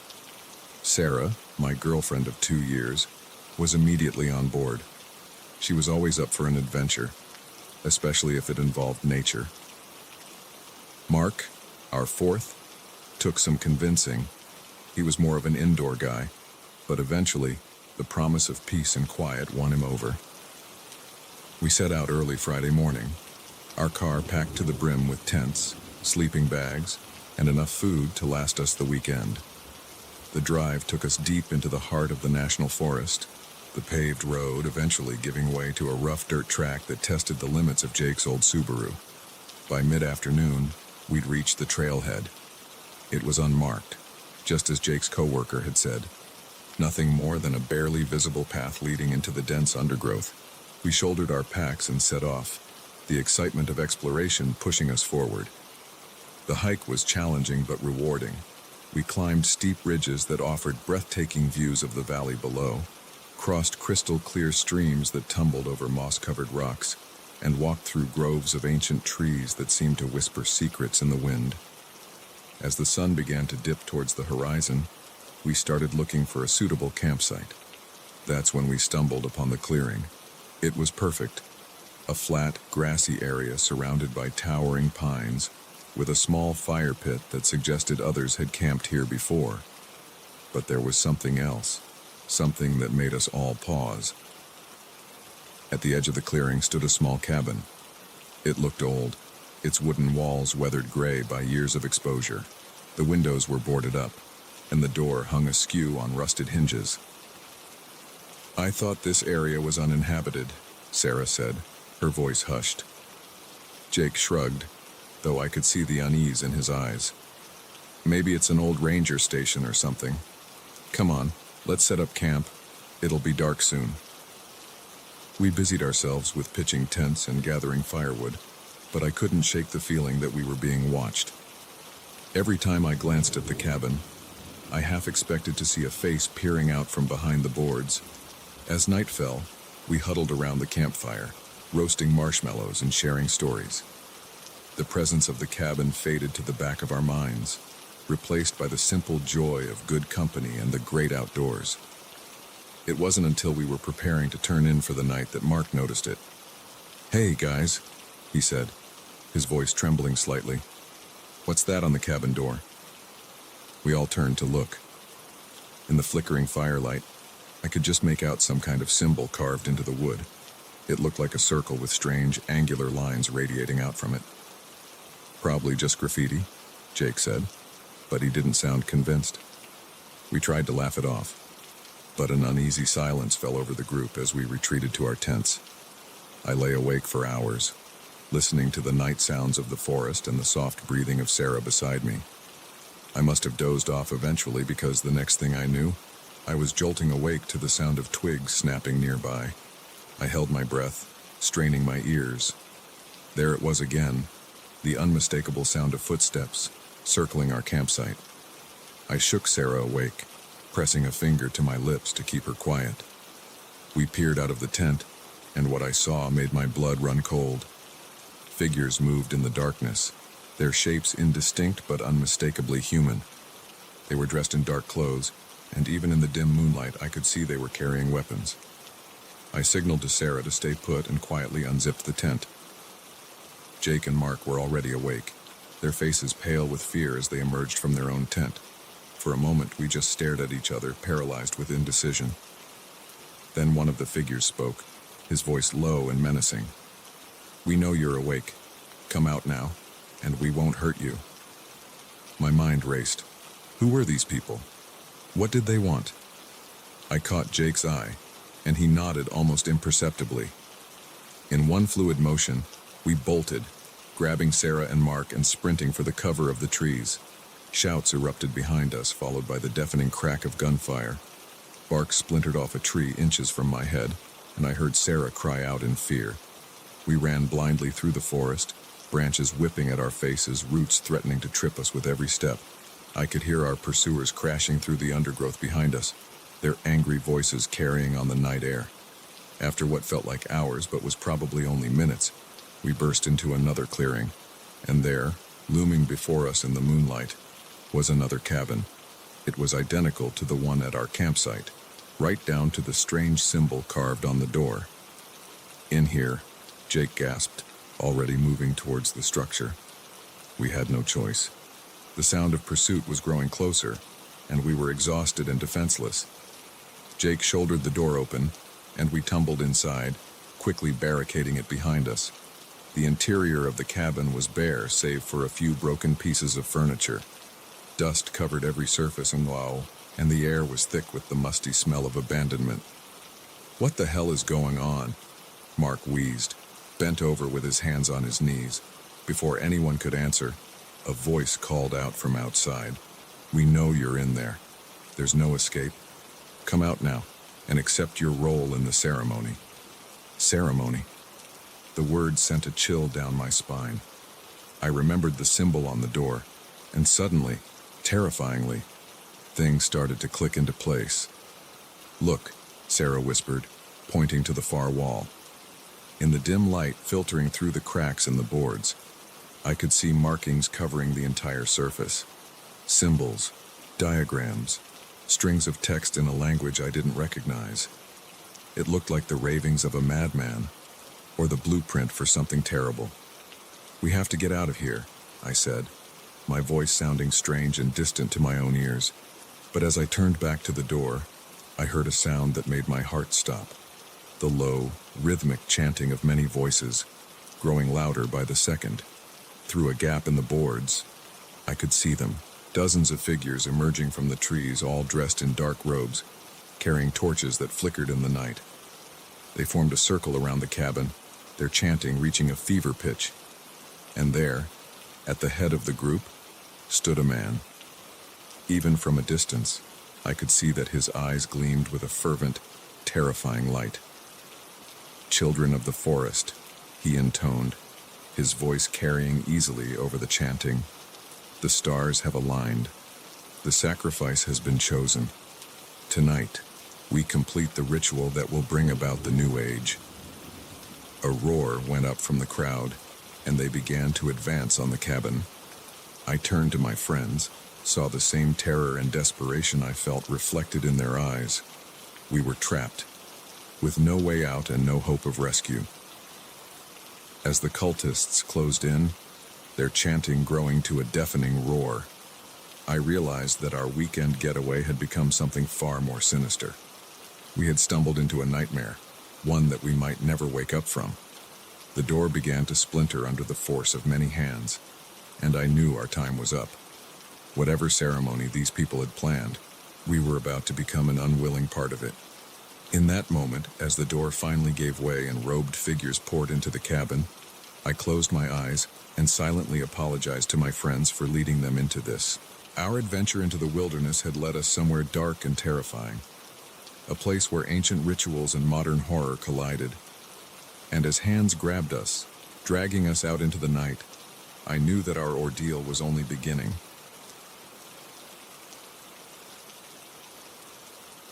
The first knock came at midnight, a soft tapping that could have been mistaken for the house settling. But as I lay in bed, staring at the ceiling, the sound grew louder, more insistent. It wasn't coming from the door or the windows. No, this knocking was coming from inside the walls, and it was getting closer. I'd agreed to house sit for my friend Emily without a second thought. A week in a beautiful, sprawling farmhouse in the middle of nowhere sounded like the perfect escape from my hectic city life. The old place had charm, she'd said, with its creaky floorboards and antique furnishings. What she'd failed to mention were the noises. It started small.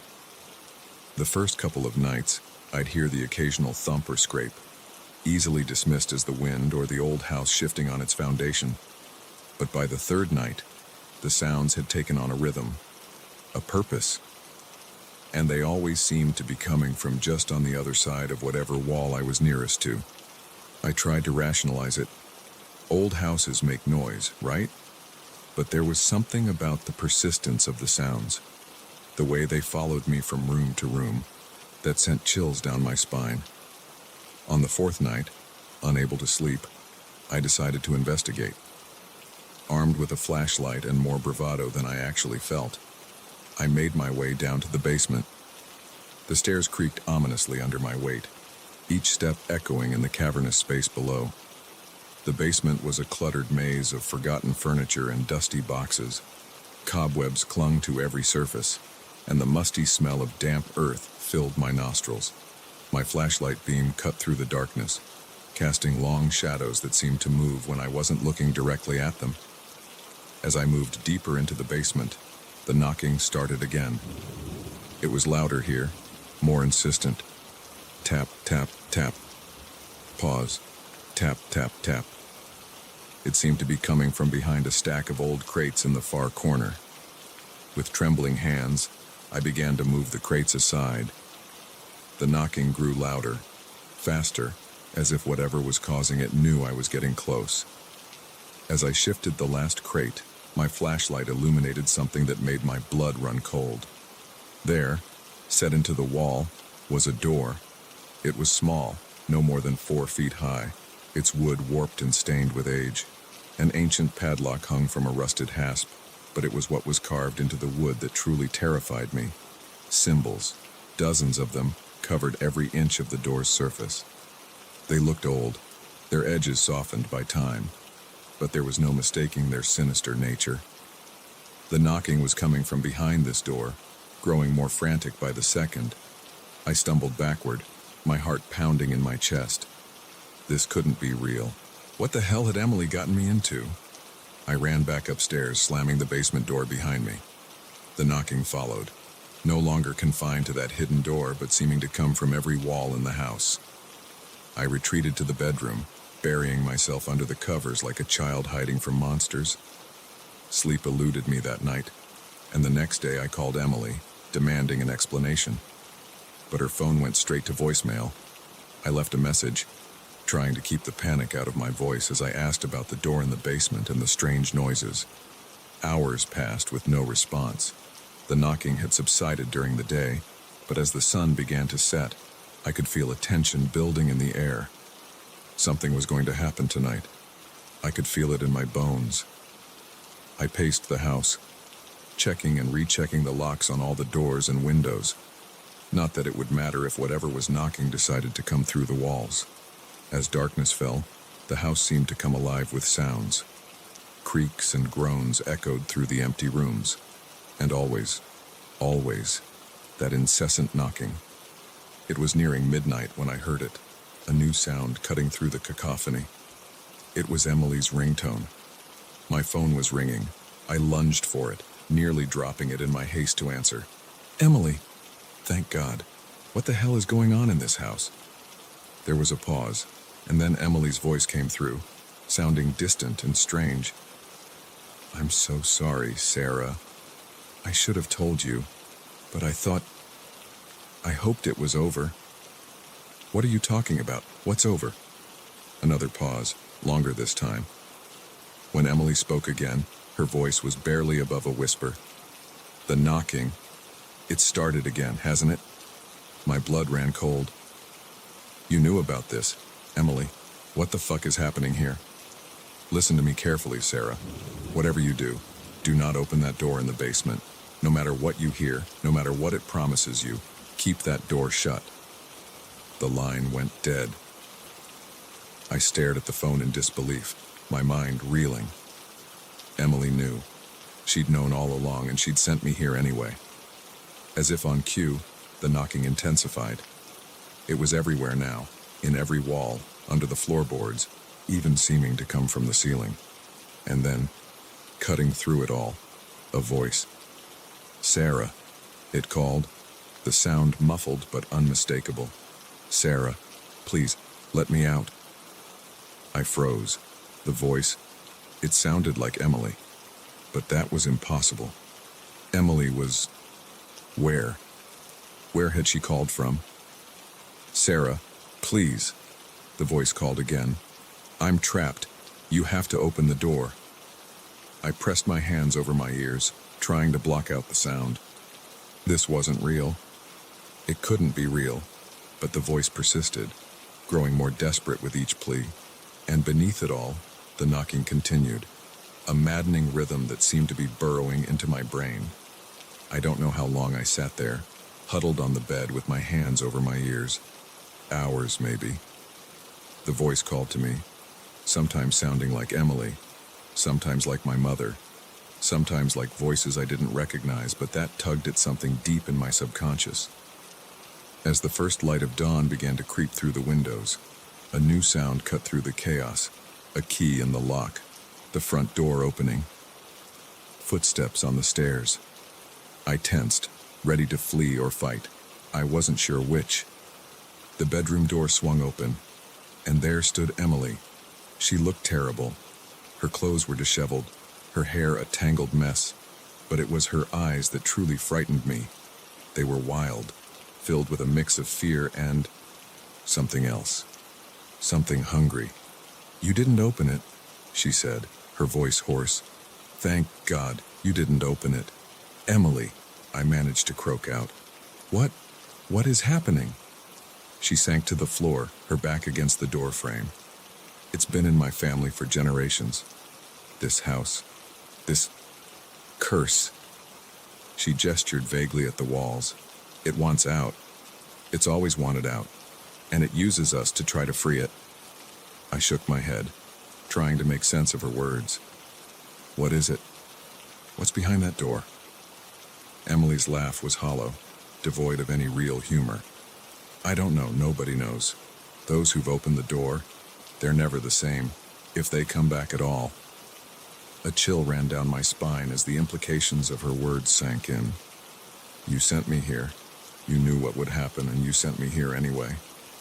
She met my gaze, and I saw tears in her eyes. I thought I could end it. I thought if someone pure, someone who didn't know about the curse and could resist its call, maybe it would break the cycle. I'm so sorry, Sarah. I never should have involved you. As if on cue, the knocking started again, softer this time, but unmistakable. Emily tensed, her eyes darting around the room. We need to leave, she said, struggling to her feet. Now, before it gets stronger. I didn't need to be told twice. We fled the house, not bothering to grab any of my belongings. As we drove away, I could swear I heard a scream of frustration echoing from the walls of that old farmhouse. Emily drove us to a motel several towns over. As we sat in the shabby room, the events of the past week spinning through my mind, I turned to her. What happens now? She sighed, looking older and more tired than I'd ever seen her. I don't know. But it's not over. It's never over. As I lay in the uncomfortable motel bed that night, I couldn't shake the memory of that voice calling my name, of the symbols carved into that hidden door, and I wondered, not for the first time, what would have happened if I had given in to the temptation to open it. Some doors, once opened, can never be closed again, and some knocks should never be answered.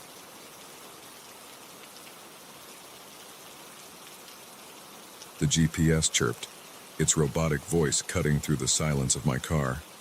In 500 feet, turn right. I squinted through the darkness, searching for any sign of a road.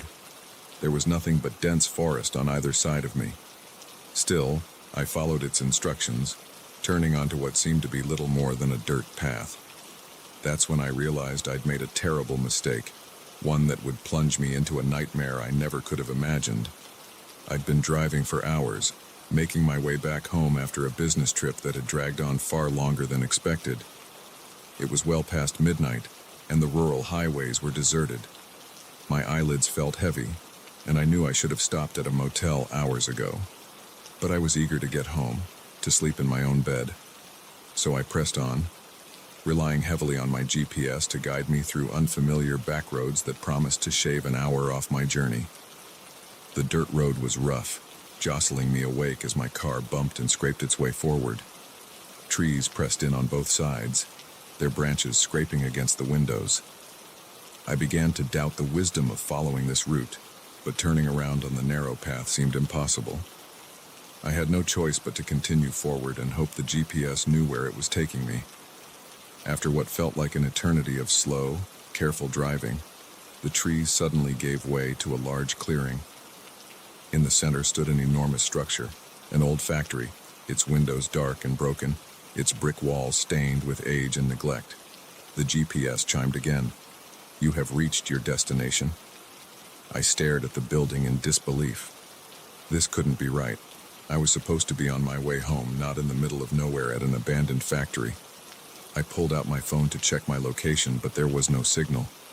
The GPS screen had gone blank. Frustration and unease battled within me. I was lost, my tech had failed me, and I was sitting in front of a creepy old building in the middle of the night. I needed to turn around to find my way back to the main road. But as I put the car in reverse, the engine sputtered and died. I turned the key, once, twice, 3 times. Nothing. The car was dead. Shit, I muttered, hitting the steering wheel in frustration. I sat there for a moment, weighing my options. I could stay in the car and wait for daylight, hoping someone would come by, or I could try to find help. Neither option seemed particularly appealing. A movement in my peripheral vision made me jump. I could have sworn I saw a shadow pass by one of the factory windows. My heart began to race. Was someone there? Or was my tired mind playing tricks on me? I peered out into the darkness, straining my eyes. The factory loomed before me, silent and imposing, but then I saw it again, a flicker of movement, this time accompanied by a faint light from within the building. Someone was definitely in there. My instincts screamed at me to stay in the car, to lock the doors and wait for morning. But the rational part of my brain argued that whoever was in there might have a phone or know how to get back to the main road. Besides, it was freezing in the car, and I had no idea how long I'd be stuck here. With a deep breath, I stepped out of the car. The cold night air hit me like a slap to the face, and I pulled my jacket tighter around me. The only sound was the crunch of gravel under my feet as I approached the factory. The main entrance was chained shut, but I found a side door that yielded to a firm push. It creaked open, the sound echoing through the cavernous space beyond. I hesitated at the threshold, suddenly very aware of how foolish this was. I was walking into an abandoned building in the middle of nowhere, chasing after a light that might have been my imagination. But I was here now, and the thought of spending the night in my freezing car was enough to propel me forward. "Hello," I called out, my voice sounding small and uncertain in the vast space. "Is anyone here? My car broke down, and I need help." No response, just the echo of my own voice bouncing back at me. I pulled out my phone, using its flashlight to illuminate my surroundings. The factory floor was littered with debris, broken machinery, scattered papers, empty bottles. It looked like it had been abandoned for decades. As I moved deeper into the building, I noticed something odd. Despite the overall decay, there were signs of recent activity. A clear path had been swept through the debris. Some of the machines had been cleared of dust, as if someone had been examining them. The light I'd seen from outside was nowhere to be found, but I pressed on, driven by a mixture of curiosity and the need to find help. I came to a staircase leading to an upper level and paused. Going up there seemed like an exceptionally bad idea, but I'd come this far. The steps creaked ominously under my weight as I ascended. The second floor was darker, the windows here boarded up. My phone's light seemed feeble against the pressing darkness. And then I heard it. Voices. Hushed, urgent, coming from somewhere ahead of me. Relief flooded through me. I wasn't alone here. There were people who could help me. I moved towards the sound, my footsteps quickening. I rounded a corner and froze. There, in what must have once been an office, were two men. They were hunched over a table, talking in low voices. A lantern sat between them, casting long shadows on the walls. I was about to call out to them when something made me stop. The men were dressed strangely, in dark, nondescript clothes that seemed to blend into the shadows, and spread out on the table between them was an array of objects that made my blood run cold. Guns, stacks of cash, and what looked like blueprints of some kind. I realized with dawning horror that I had stumbled onto something I was never meant to see. These weren't good Samaritans who could help me. These were dangerous men, engaged in God knows what kind of illegal activity. I began to back away slowly, praying they hadn't noticed me. But in my haste, I knocked into something behind me. A piece of metal clattered to the floor, the sound deafening in the quiet factory. The men's heads snapped up, their eyes locking onto me. For a moment, we all froze, staring at each other in shock. Then one of them shouted, "Get him!" And they both lunged towards me. I turned and ran, my heart pounding in my chest. I could hear their footsteps thundering behind me as I raced back towards the stairs. I took them two at a time, nearly falling in my haste to get down. I burst out of the stairwell onto the factory floor, frantically trying to remember which way led to the exit. Everything looked different in the dark, and in my panic, I couldn't orient myself. I could hear the men coming down the stairs behind me. One of them shouted, "Stop or we'll shoot." That only made me run faster. I dodged around machines and piles of debris, my lungs burning as I gasped for air. I had to find a way out, had to get back to my car. And then, miraculously, I saw it, the door I'd come in through. It was still slightly ajar, a sliver of night sky visible beyond it. I put on a final burst of speed, my legs feeling like jelly. I slammed into the door, bursting out into the cold night air. I didn't stop, didn't look back, I ran straight for my car, fumbling with the keys as I heard the men emerge from the factory behind me. I all but dove into the driver's seat, jamming the key into the ignition. Please start, I silently begged. The engine turned over once, twice, and then roared to life. I threw the car into drive and stomped on the gas. The tires spun in the gravel before finding purchase, and I shot forward. In my rearview mirror, I could see the two men standing in front of the factory, watching me go. One of them raised his arm, and I ducked instinctively, expecting to hear gunshots. But nothing came. I kept driving, my hands shaking on the steering wheel, until the factory disappeared from view. I drove for hours, not caring where I was going as long as it was away from there. When I finally saw signs of civilization, a 24-hour gas station on the outskirts of a small town, I nearly wept with relief. As I sat in the brightly lit parking lot, waiting for the police to arrive, I couldn't shake the feeling that I'd narrowly escaped something truly terrible. My ill-advised shortcut, guided by a malfunctioning GPS, had led me into a darkness I never wanted to encounter again. To this day, I don't know what those men were planning in that abandoned factory, but whenever I see an old, decrepit building, I can't help but wonder what secrets it might be hiding. And I always double-check my route before setting out on a long drive.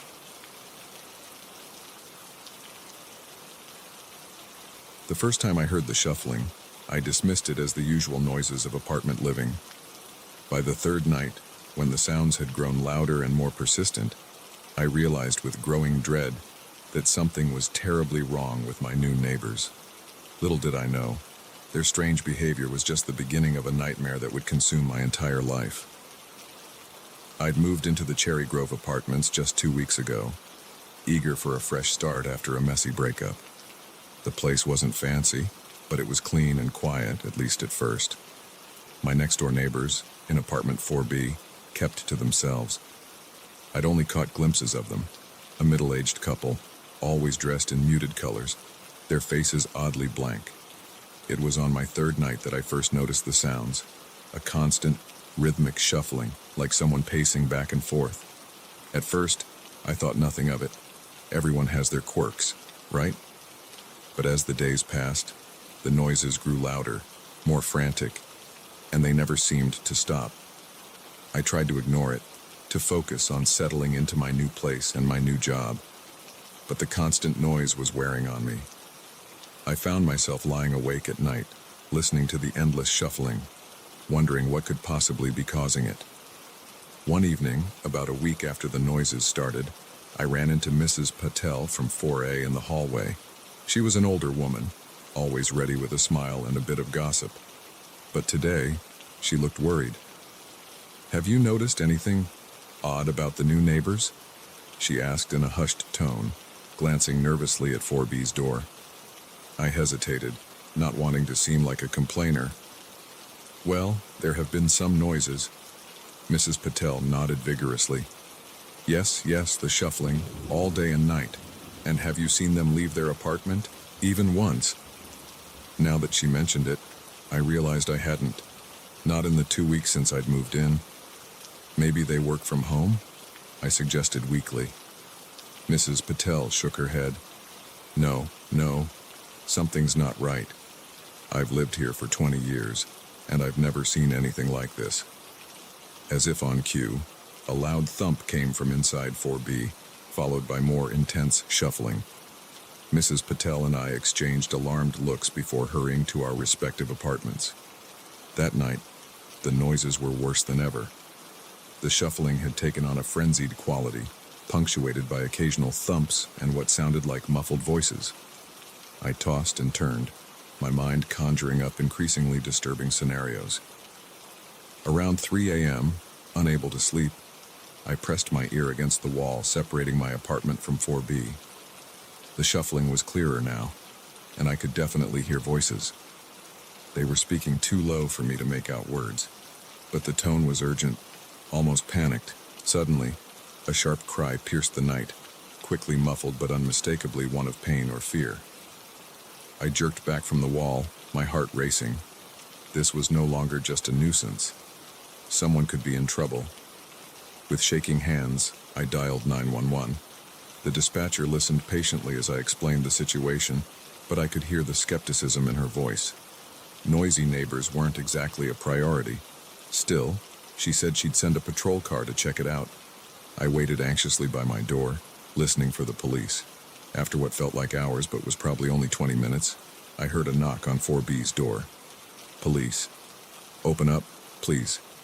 Silence, not even the usual shuffling. The knock came again, louder this time. This is the police. We've had a complaint about noise. Please open the door. More silence. I held my breath, straining to hear any response from inside the apartment. Finally, I heard the door open. A man's voice, calm and polite. Good evening, officers. Is there a problem? I couldn't hear the rest of the conversation, but it was short. Soon, I heard the police thanking the man and leaving. No more noise came from 4B for the rest of the night. The next morning, I ran into one of the officers in the lobby. Embarrassed but still concerned, I approached him. Excuse me, about last night's call to 4B. The officer smiled reassuringly. Nothing to worry about, ma'am. Just a misunderstanding. The couple in there are dealing with some health issues. The noises are related to some medical equipment. They apologized for the disturbance and promised to try to keep it down. I nodded, not entirely convinced, but not sure what else to say. As the officer left, I couldn't shake the feeling that something wasn't right. Medical equipment didn't explain the voices, the cry I'd heard. Over the next few days, the noises from 4B continued, but muted, as if they were trying to be quieter. I still never saw the couple leave their apartment. Packages and groceries would appear outside their door and then disappear when I wasn't looking. My curiosity and concern grew until I couldn't stand it anymore. One evening, gathering all my courage, I knocked on 4B's door. For a long moment, there was no response. Then, slowly, the door opened a crack. A man's face appeared in the gap, pale, with dark circles under his eyes. Yes? His voice was hoarse, as if from disuse. Hi, I'm your neighbor from 4A, I said, trying to sound friendly. I just wanted to introduce myself and see if you needed anything. I know you haven't been out much. The man's eyes darted nervously behind me. No, we're fine. Thank you. He started to close the door. Wait, I said, impulsively sticking my foot in the door. Are you sure? If you're having health problems, I'd be happy to pick up prescriptions or groceries. As I spoke, the door opened a bit wider, and I caught a glimpse inside the apartment. What I saw made my blood run cold. The entire living room was empty of furniture. The walls were covered in strange symbols, drawn in what looked horribly like blood. And there, in the center of the room, was a large, pulsating something. It defied description. A mass of writhing tentacles and eyes, glowing with an otherworldly light. The man saw where I was looking and let out a strangled cry. He tried to slam the door, but my foot was still in the way. We struggled for a moment, and in that struggle, the door opened wide enough for me to see more of the horror inside. The man's wife was there, but she wasn't human anymore. Her body was partially absorbed into the pulsating mass, her face frozen in a silent scream. And the mass was growing, tendrils reaching out towards the man, towards the door, towards me. I stumbled backward, my mind reeling from what I'd seen. The man took advantage of my shock to slam the door shut.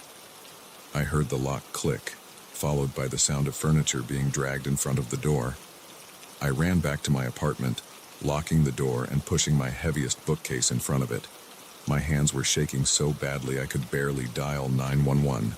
When the police arrived, they found me huddled in the corner of my living room, babbling about monsters and tentacles.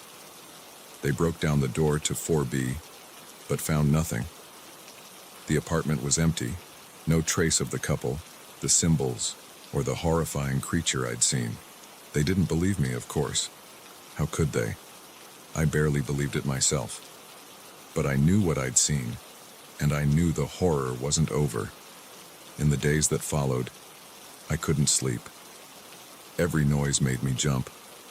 I kept seeing tentacles in the shadows, eyes watching me from dark corners. The police wrote it off as a mental breakdown, probably brought on by stress and lack of sleep. But I knew the truth. Whatever had been growing in 4B wasn't gone. It had simply moved on, found a new place to grow, to feed. And somewhere out there, in another quiet apartment building, the shuffling was starting again. I left Cherry Grove Apartments that week, unable to stay in a place where such horrors had occurred. But no matter where I go, I can't escape the memory of what I saw. And at night, in the quiet hours before dawn, I sometimes think I hear a faint, familiar shuffling growing louder with each passing day.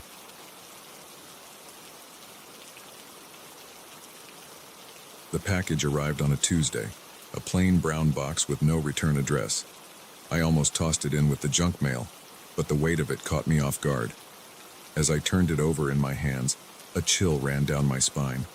The label bore my neighbor's name, not mine. Little did I know that misdelivered package would drag me into a world of danger I never could have imagined. I'm not the nosy type, usually. Live and let live, that's my motto. But there was something about this package that set my nerves on edge. Maybe it was the way it was wrapped, layers of tape sealing every edge, or maybe it was the faint ticking sound I could hear when I held it to my ear. My neighbor, Mr. Reeves, wasn't home. He rarely was, always jetting off to some exotic location or another. I'd lived next door to him for 2 years and could count on one hand the number of times we'd spoken. I set the package on my kitchen counter and tried to forget about it, but as the day wore on, my curiosity grew. The ticking continued, a soft, persistent sound that seemed to fill my apartment. By evening, I couldn't take it anymore. I picked up the package and headed next door. I'd just leave it on his doorstep, I told myself.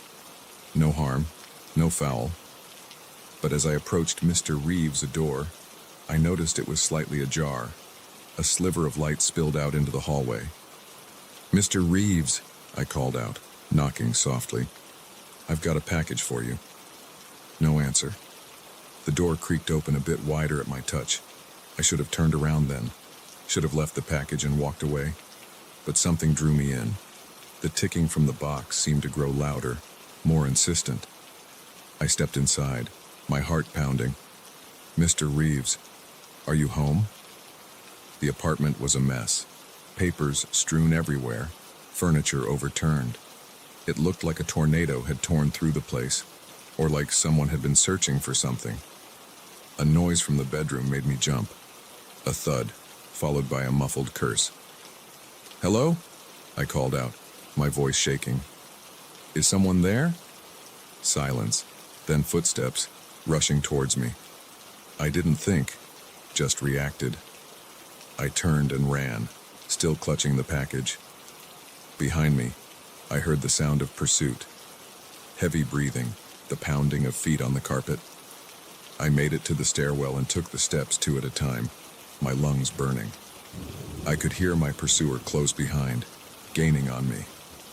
I burst out of the building and into the street, nearly colliding with a group of tourists. I ducked and weaved through the crowd, not daring to look back. After what felt like hours but was probably only minutes, I finally slowed down. My legs were shaking, my breath coming in ragged gasps. I ducked into an alley and leaned against the wall, trying to catch my breath. The package was still in my hands, the ticking now a rapid tattoo against my palm. What the hell had I gotten myself into? I made my way home via a circuitous route, constantly looking over my shoulder. By the time I locked myself in my apartment, my nerves were shot. I set the package on the coffee table and stared at it. The ticking seemed louder now, more urgent. With trembling hands, I began to unwrap it. Layer after layer of brown paper fell away. Inside was a metal box, about the size of a shoebox. There was a keypad on top, glowing faintly in the dim light of my living room, and taped to the top of the box was a note. 2 sentences, typed in a stark, sans serif font. Open by midnight or the consequences will be severe. The code is your neighbor's birthday. I glanced at the clock. 11:30 p.m. 30 minutes to figure this out, or what? What consequences could be worse than what had already happened? I paced my apartment, the note clutched in my hand. Mr. Reeves' birthday. How the hell was I supposed to know that? We weren't friends. We barely spoke. 11:45 p.m. The ticking from the box was frantic now, almost desperate. I ran my hands through my hair, trying to think. Wait, the building, the tenant information form we all had to fill out when we moved in. It asked for our birth date, and I remembered seeing a copy of it on the superintendent's desk when I went to complain about a leaky faucet last month. I bolted from my apartment and down to the super's office in the basement. The door was locked, of course. I looked around frantically, then grabbed a fire extinguisher from the wall.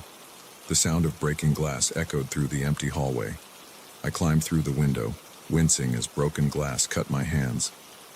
The office was dark, but I found the file cabinet easily enough. My hands shook as I flipped through the folders. Reeves, Allen. There it was. I pulled out the form, my eyes scanning for the birth date, 11:55 p.m. I raced back upstairs, the form clutched in my bleeding hand. I punched in the numbers on the keypad, 05-17-62. The ticking stopped.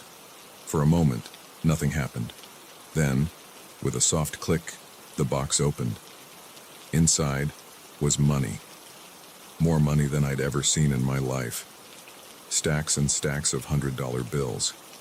And nestled among the cash was a small black flash drive. I stared at the contents of the box, my mind reeling. What was going on? Who had been chasing me? And what was on that flash drive? Before I could decide what to do, my phone buzzed. A text from an unknown number.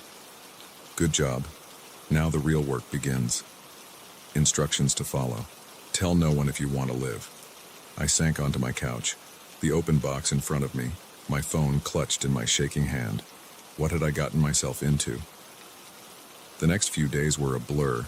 More texts arrived, each with a new set of instructions. Go to this address. Leave the flash drive in a specific location. Pick up another package.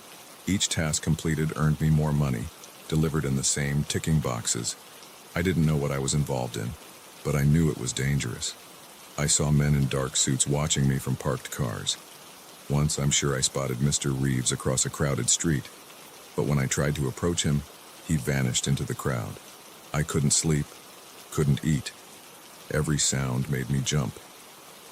I was trapped in a world I didn't understand, carrying out tasks for people I'd never met, all the while waiting for the other shoe to drop.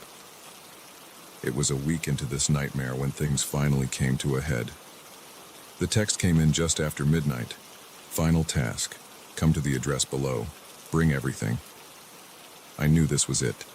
Whatever I'd been caught up in was coming to an end, one way or another. The address led me to an abandoned warehouse on the outskirts of town.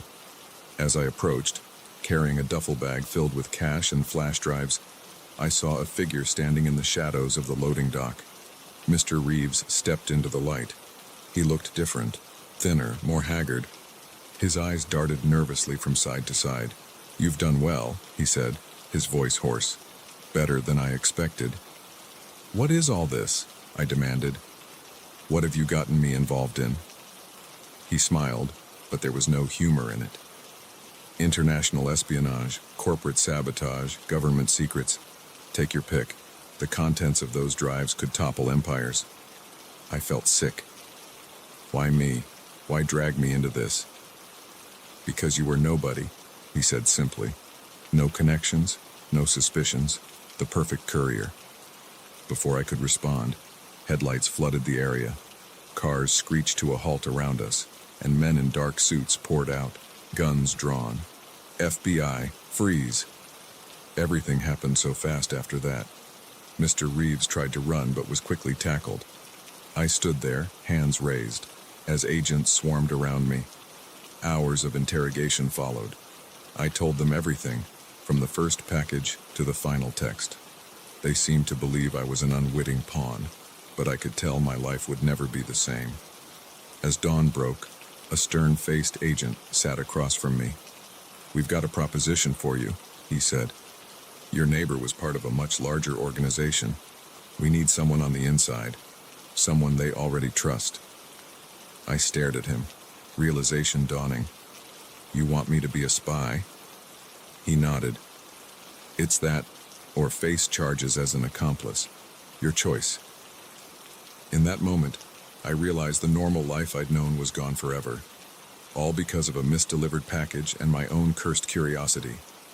I took a deep breath and made my choice. "Where do I start?" The agent smiled, but it didn't reach his eyes. "Welcome to the world of shadows," he said. "Try not to get lost in the dark." As I followed him out of the interrogation room, I couldn't help but think about how a simple package had completely upended my life. I was stepping into a world of secrets and danger, all because I couldn't resist the mystery of a ticking box. The ordinary man I'd been was gone.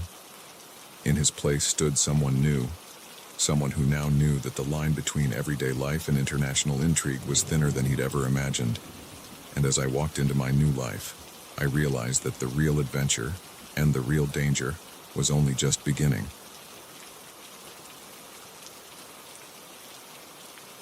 The first twig snapped under my boot with a crack that echoed through the silent forest. I froze, suddenly aware of how alone I was. The dense canopy above had swallowed the sunlight, leaving me in a world of shadows and whispers. As I stood there, heart pounding, a chilling realization crept over me.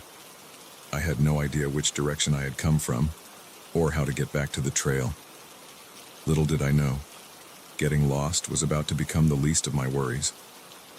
I'd set out early that morning, eager to tackle one of the more challenging hiking trails in the state park. I was an experienced hiker, or so I thought, and the idea of a solo trek through pristine wilderness had been irresistible. The first few hours had been exhilarating. The crisp autumn air, the vibrant colors of changing leaves, the sense of being truly alone with nature. But as the day wore on, things started to feel off.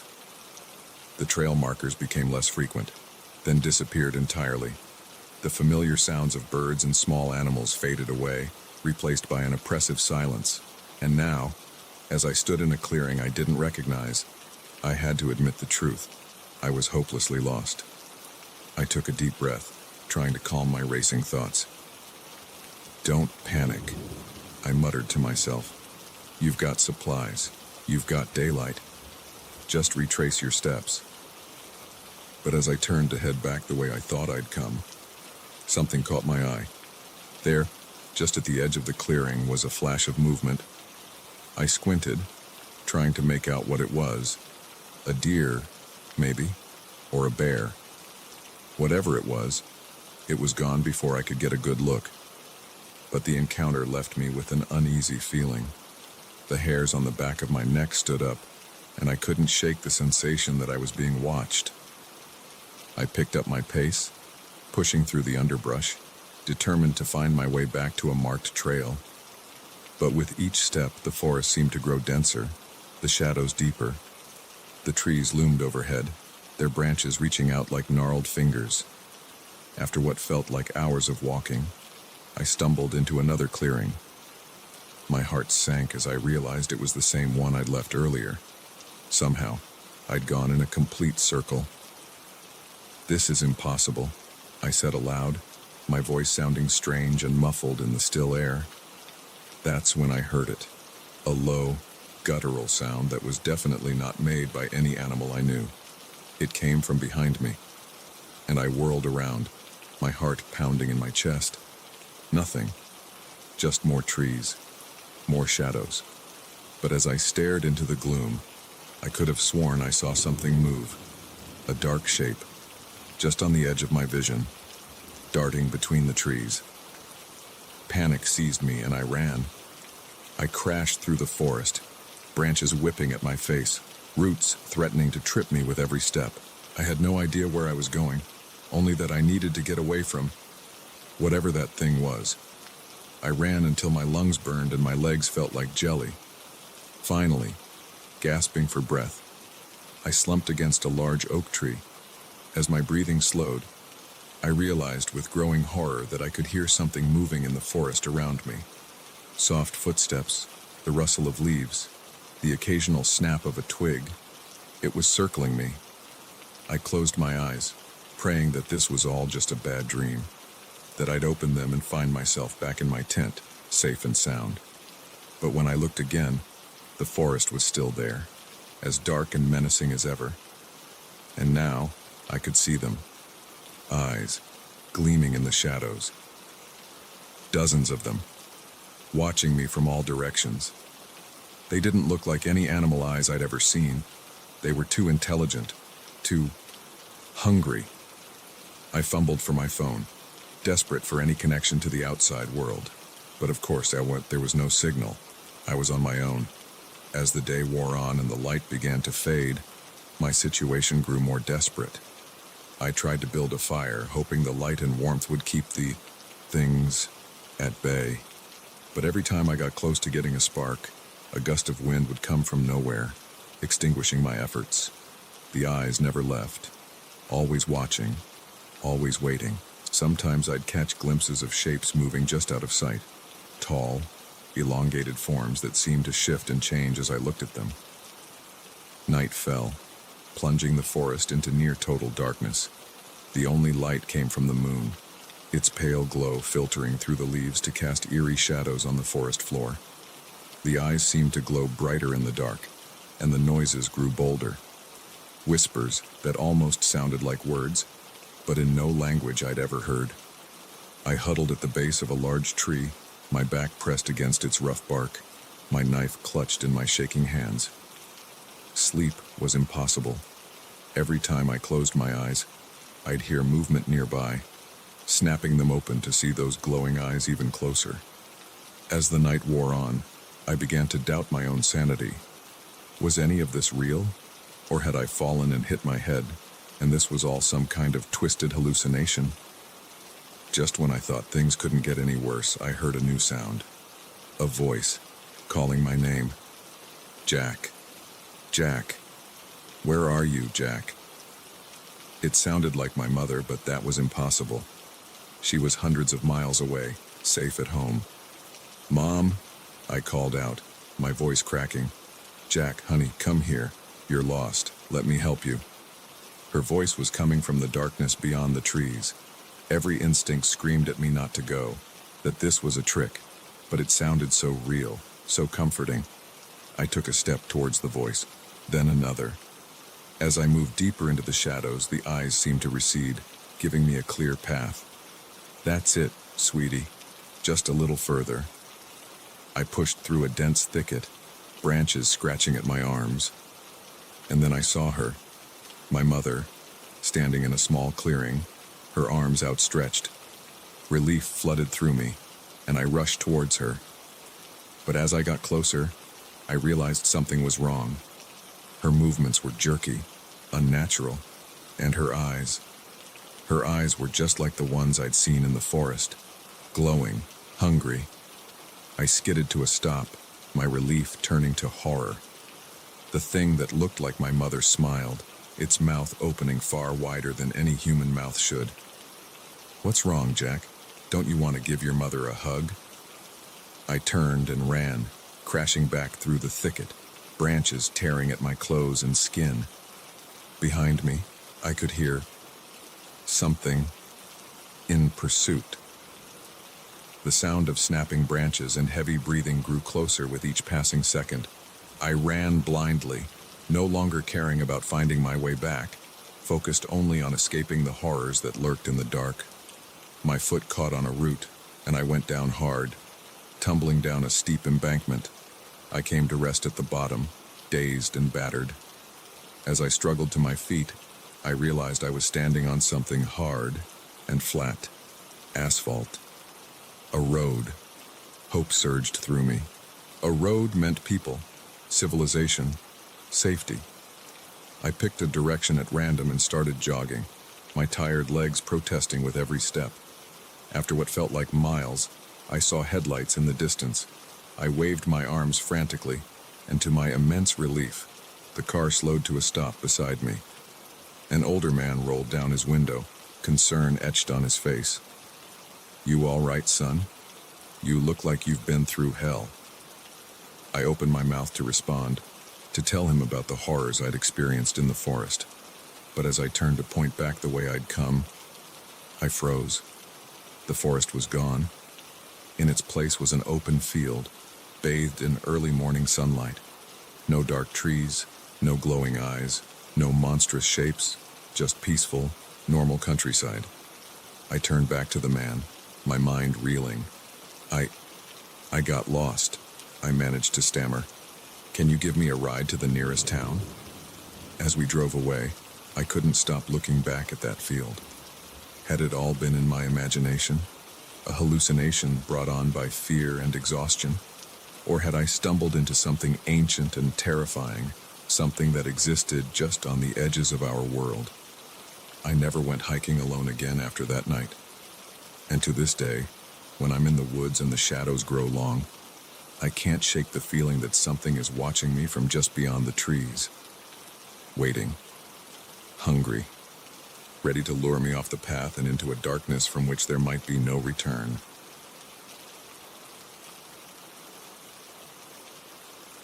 The security camera footage shouldn't have shown anything.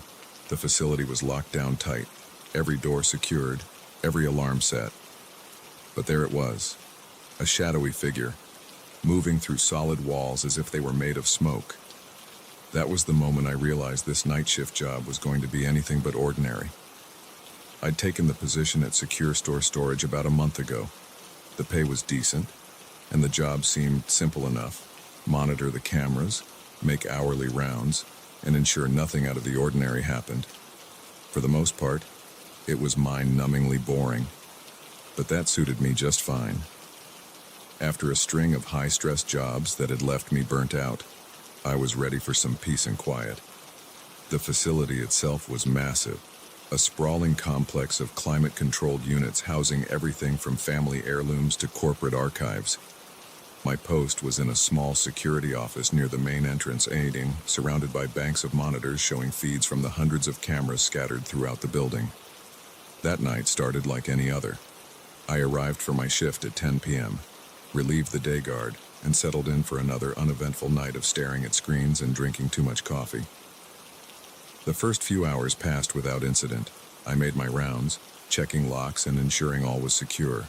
It was around 2 a.m. when I first noticed something odd. I was doing my routine scan of the camera feeds when movement on one of the screens caught my eye. It was in one of the long corridors on the third floor, a flicker of shadow that seemed to dart from one storage unit to another. I leaned in closer, frowning. Probably just a trick of the light, I thought. But as I watched, I saw it again. A dark shape, moving with purpose down the hallway. It paused in front of a unit, seemed to consider for a moment, then passed right through the door. I blinked hard. Sure, I must be seeing things. People can't walk through solid metal doors. I rewound the footage, watching it again and again. There was no mistaking it. The figure had definitely phased through the door as if it wasn't even there. My heart was pounding now, a cold sweat breaking out on my forehead. This was impossible. I had to be hallucinating, or maybe someone was playing an elaborate prank. I grabbed my flashlight and radio, determined to investigate. The third floor was eerily quiet as I stepped out of the elevator. The long rows of storage units stretched out before me, bathed in the dim glow of emergency lighting. I moved cautiously down the corridor, my flashlight beam sweeping back and forth. As I approached the unit where I'd seen the figure disappear, I noticed something strange. The lock was intact, showing no signs of tampering, but there was a faint, smoky smell in the air, like ozone after a lightning strike. I keyed my radio. "Base, this is Johnson. I'm on the third floor investigating a possible intrusion. No signs of forced entry, but something's not right here." Static crackled in response. I frowned, tapping the radio. It had been working fine earlier. That's when I heard it. A soft scraping sound coming from inside the unit. I froze, my flashlight trained on the door. The scraping grew louder, more insistent. Then, to my horror, a hand began to emerge from the solid metal door. It was followed by an arm, a shoulder, and finally, a whole figure stepped out into the hallway. I stumbled backward, my mouth open in a silent scream. The figure was human-shaped but seemed to be made of shifting shadows. Where its face should have been was just a swirling void. It turned towards me, and though it had no eyes, I could feel its gaze boring into me. A voice that seemed to come from everywhere and nowhere at once filled my head. "You shouldn't be here," it said, the words reverberating through my skull. "This doesn't concern you." I wanted to run, to scream, to do anything, but I was rooted to the spot, paralyzed by fear and disbelief. The shadow figure moved towards me, each step soundless on the concrete floor. What are you?" I managed to stammer. The figure tilted its head, considering. "We are the keepers," it said. "We guard what must remain hidden. And you, human, have seen too much." It reached out a smoky hand towards my face. I felt a cold so intense it burned, and then darkness. I woke up back in the security office, slumped over in my chair. The monitors showed nothing but empty hallways. I checked my watch. 6 a.m. My shift was almost over. Had it all been a dream? Some kind of stress-induced hallucination? I rubbed my eyes, trying to make sense of what had happened. But as I stood up, something fell from my lap. A small, black feather, unlike any I'd ever seen before. Over the next few weeks, I tried to convince myself that nothing had happened. I went about my shifts as usual, telling myself that the incident had been a product of an overactive imagination and too much caffeine, but I couldn't shake the feeling that something had fundamentally changed. I started noticing things, items in storage units rearranged between my rounds, shadows that moved when they shouldn't, and sometimes, late at night when the facility was at its quietest, I could swear I heard whispers in a language I didn't understand. I tried to talk to my coworkers about it, but they just laughed it off. "This place'll play tricks on your mind if you let it," the day guard told me with a wink. Best not to think too hard about it. But I couldn't stop thinking about it. I became obsessed, spending my off hours researching the history of the building, looking for any clues about what the keepers might be.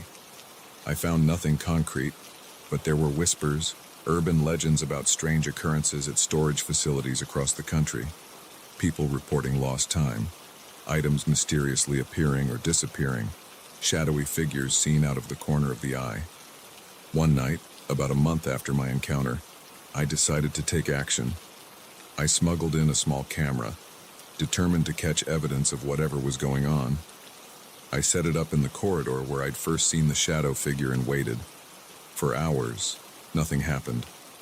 I was beginning to think I'd imagined the whole thing when suddenly, the camera's feed went dark. Not just dark, it was as if the lens had been covered by something.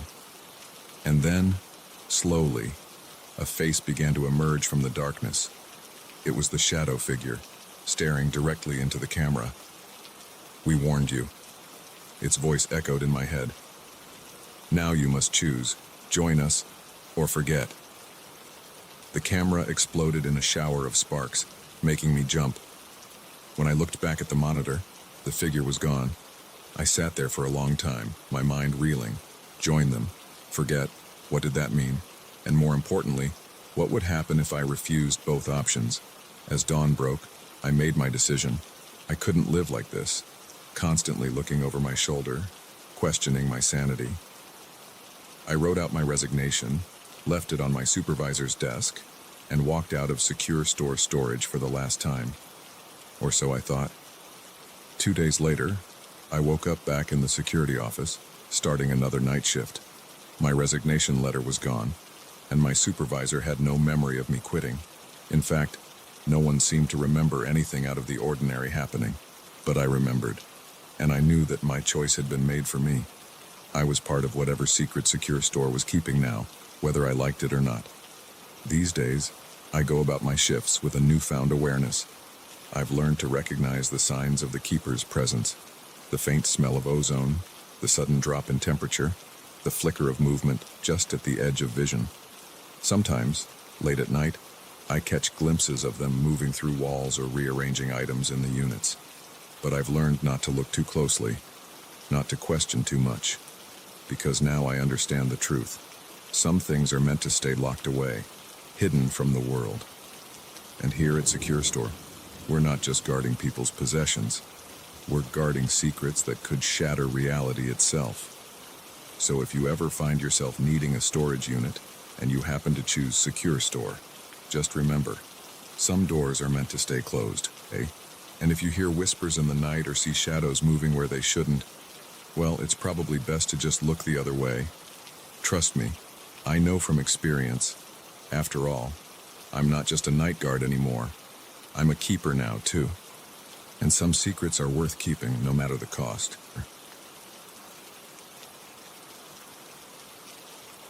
The first cough was easy to dismiss. The second raised an eyebrow, but when Sarah started coughing up blood, I knew we had unleashed something far more sinister than dust from our home renovation. The sealed room we discovered in our century-old house wasn't just a quirk of architecture. It was a tomb of horrors that should have remained buried. We'd been so excited when we bought the old Victorian on Maple Street.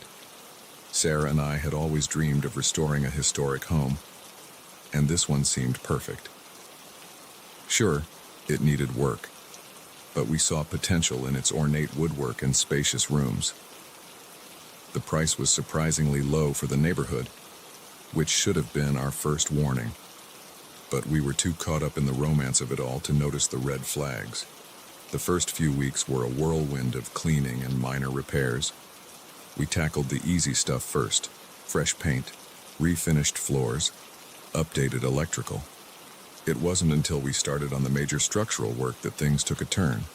I was in the basement, mapping out where we'd need to shore up the foundation, when I noticed something odd about one of the walls. It didn't quite line up with the floor above.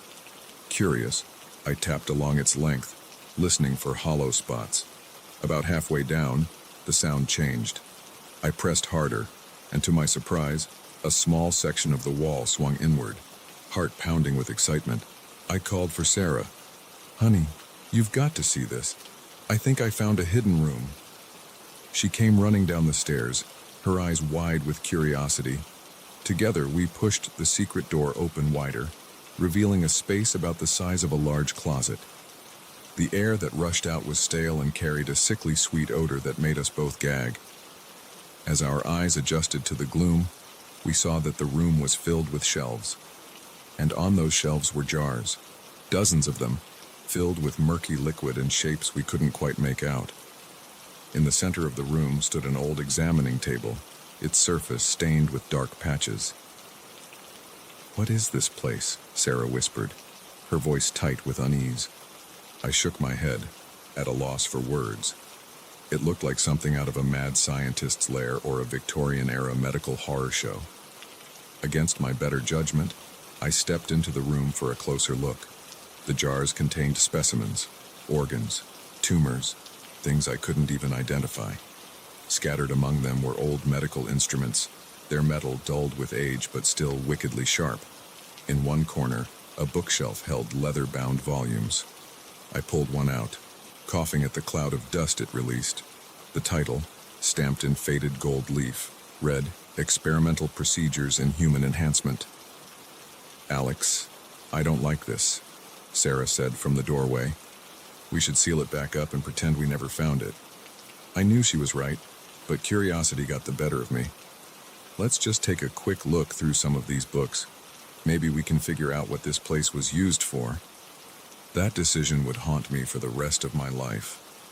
Over the next few days, we spent hours in that room, poring over the old texts and examining the specimens. The books detailed horrific experiments, attempts to push the boundaries of human physiology through surgical and chemical means. Many of the procedures described made my stomach turn, but I couldn't stop reading. Sarah was less enthusiastic. She complained of headaches and nausea, which we attributed to the dust and the disturbing nature of what we were uncovering. But as the days wore on, her symptoms worsened. It started with a persistent cough that kept her up at night. Then came the fever, low grade at first, but steadily climbing. I wanted to take her to the doctor, but she insisted it was just a bad cold. A week after we discovered the hidden room, I woke to the sound of Sarah retching in the bathroom. When I rushed to check on her, I found her hunched over the toilet, coughing up blood. "That's it," I said, helping her to her feet. "We're going to the hospital. Now." The emergency room was a blur of tests and worried doctors. Sarah's condition baffled them. Her white blood cell count was through the roof, but they couldn't identify the infection. Her lungs showed signs of severe irritation, but there was no apparent cause. As I sat by her hospital bed, watching her struggle for each breath, a terrible realization began to dawn on me. The hidden room, the experiments, Sarah's mysterious illness, they had to be connected. I raced home, determined to find answers in the old medical texts. As I flipped through page after page of gruesome experiments, I found a section on airborne pathogens. The researcher, whose name had been carefully obscured, wrote about creating a supreme illness that would target the respiratory system and bloodstream simultaneously. My blood ran cold as I read the symptoms. They matched Sarah's exactly. I grabbed as many books as I could carry and rushed back to the hospital. The doctors were skeptical at first, but as I showed them passage after passage describing Sarah's exact condition, they began to take me seriously. "This is unlike anything I've ever seen," the lead physician said, frowning at the old text. "If this is accurate, your wife has been exposed to a pathogen that was engineered over a century ago. I'm not sure our modern treatments will be effective." The next few days were a nightmare of experimental treatments and anxious waiting. Sarah's condition continued to deteriorate. Her skin took on a grayish pallor, and dark veins stood out in stark contrast. She drifted in and out of consciousness, sometimes screaming about shadows in the corners of her room. I never left her side, poring over the old books, desperate for any clue that might save her. On the third night, as I was about to give up hope, I found it, a formula for an antidote, scribbled in the margins of one of the texts. The ingredients were bizarre, a mix of common herbs and exotic compounds I'd never heard of. But at that point, I was willing to try anything. I presented the formula to Sarah's doctors. They were hesitant, warning me about the risks of using an untested treatment from a century-old book. But as Sarah's vitals continued to drop, they agreed it was worth a shot. The hospital pharmacist worked through the night, combining the strange ingredients according to the ancient recipe. As dawn broke, they administered the first dose. For hours, nothing seemed to change. Sarah's fever raged on, her breathing labored and painful. I held her hand, silently begging whatever powers might be listening to save her. And then, slowly, miraculously, her fever began to break. Her breathing eased. The gray tint to her skin faded. Over the next few days, Sarah's recovery astonished her medical team. The mysterious pathogen that had ravaged her body seemed to vanish without a trace. A week after we administered the antidote, she was well enough to come home. But our ordeal was far from over. As Sarah regained her strength, she began to change in subtle ways. Her reflexes became preternaturally quick. Her mind seemed sharper, processing information at an incredible speed. And sometimes, when she thought I wasn't looking, I could swear her eyes flickered with an otherworldly light. We sealed up the hidden room, pouring concrete over the entrance to ensure it would never be opened again. We told ourselves we'd put the whole nightmare behind us, but deep down, we both knew that whatever had been unleashed from that room had changed us forever. Sarah's enhanced abilities grew stronger with each passing day. At first, we saw it as a silver lining to our horrific experience, but as weeks turned to months, I began to worry. What if the changes didn't stop? What if the human enhancement experiments detailed in those old books had finally succeeded, a century later? We don't talk about the hidden room anymore, We've settled into a new normal, pretending that our lives haven't been irrevocably altered. But sometimes, late at night, I catch Sarah staring at her reflection, a mixture of wonder and fear in her eyes. And I can't help but wonder, what else might be hidden in the walls of our home? What other horrors from the past are waiting to be unleashed? One thing's for certain, some doors are meant to stay closed, some secrets are meant to remain buried, and sometimes the quest for knowledge comes at a price too high to pay.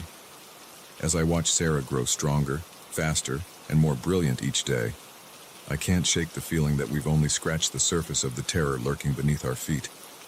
And I fear that one day, the full consequences of our discovery will come to light, changing not just our lives, but the very fabric of the world around us.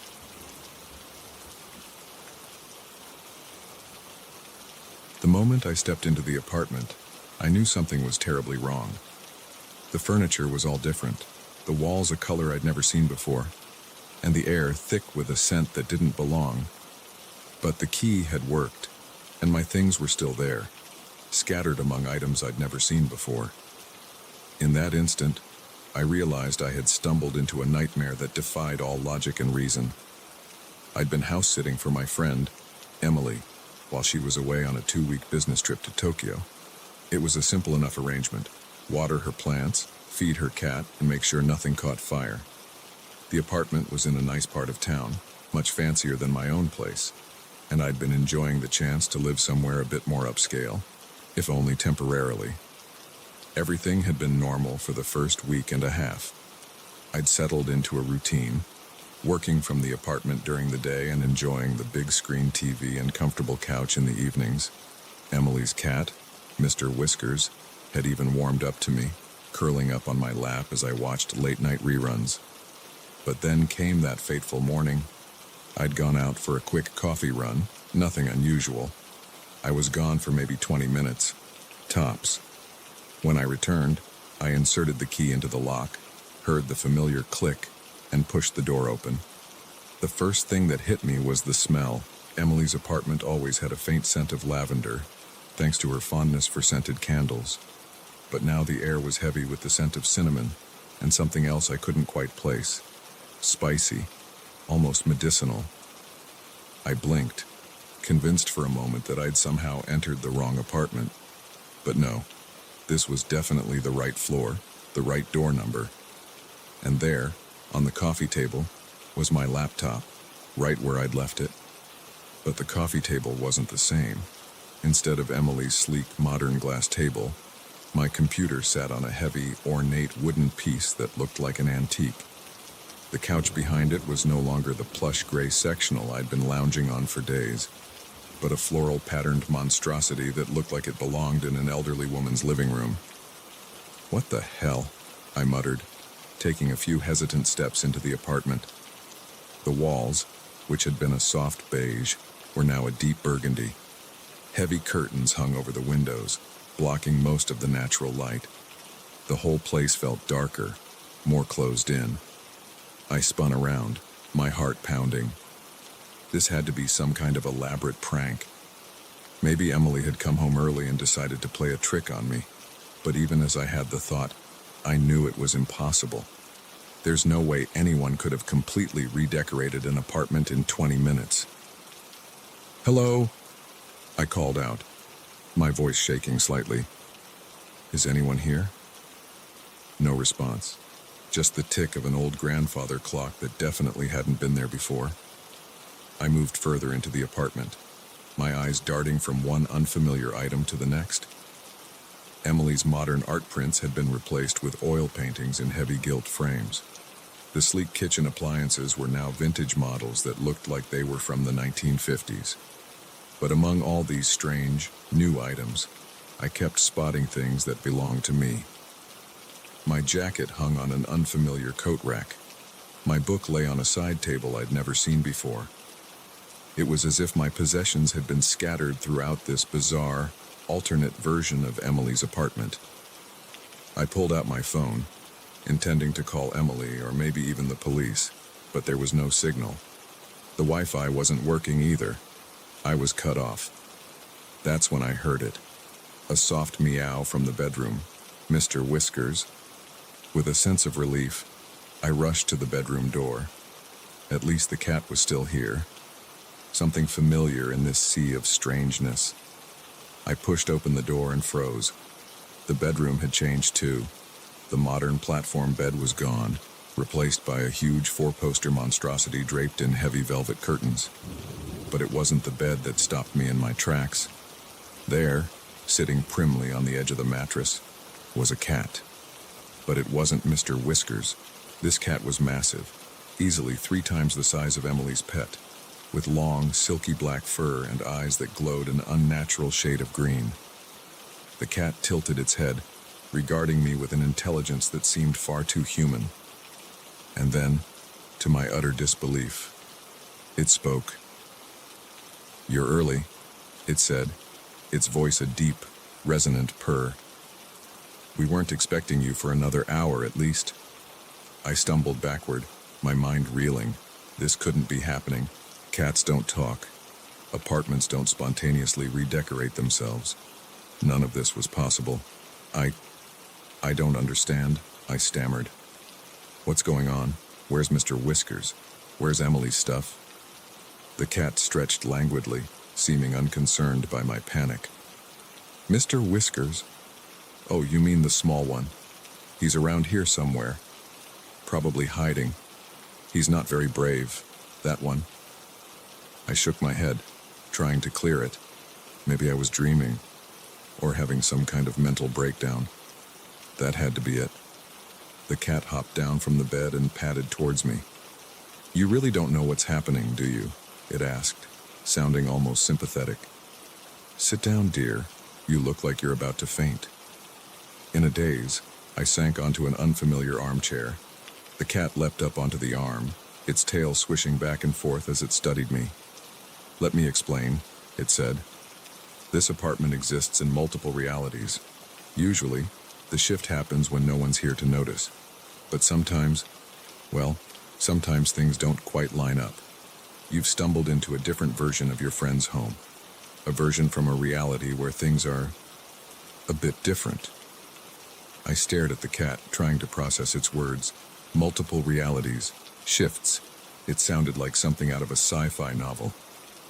That's impossible," I said weakly.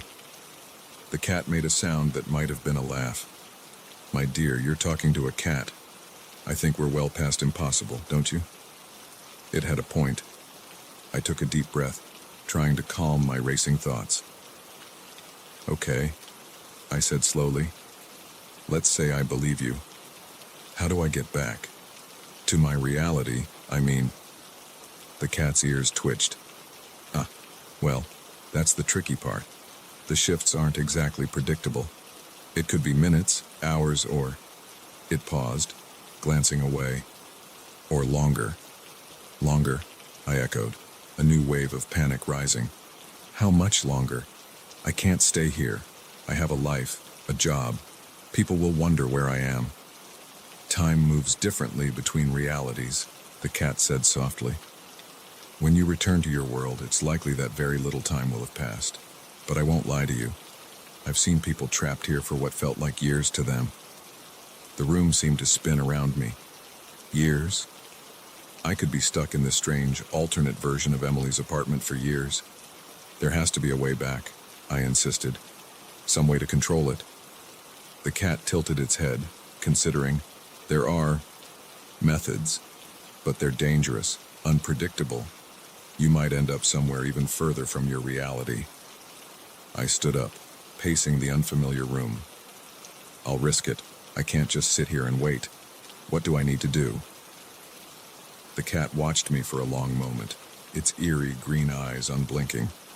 Finally, it sighed. "Very well. But remember, I warned you. The process involves a series of tasks, each designed to attune you to the energies of different realities.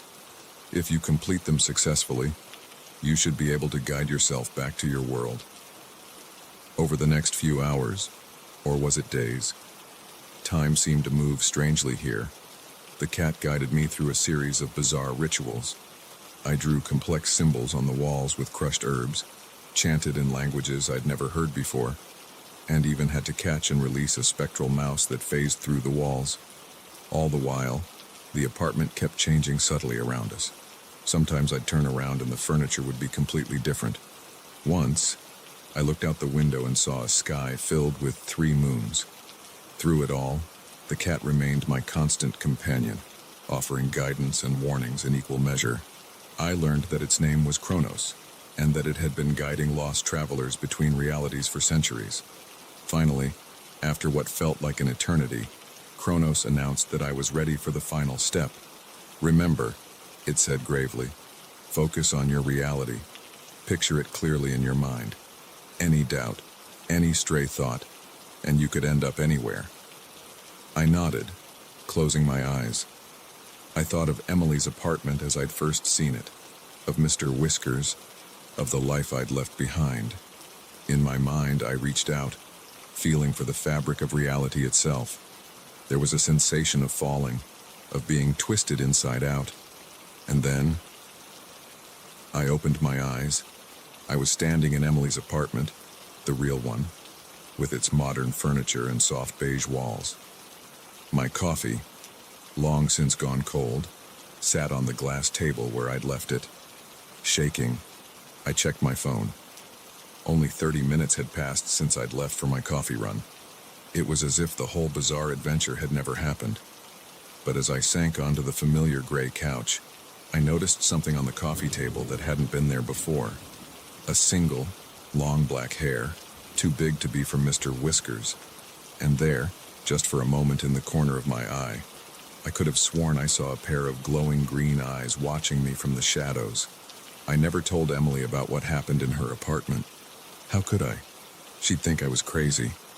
But sometimes, late at night, I find myself listening for the sound of a grandfather clock that isn't there, or catching a whiff of that spicy, medicinal scent.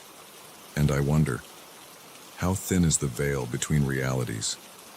And what might slip through when we're not looking?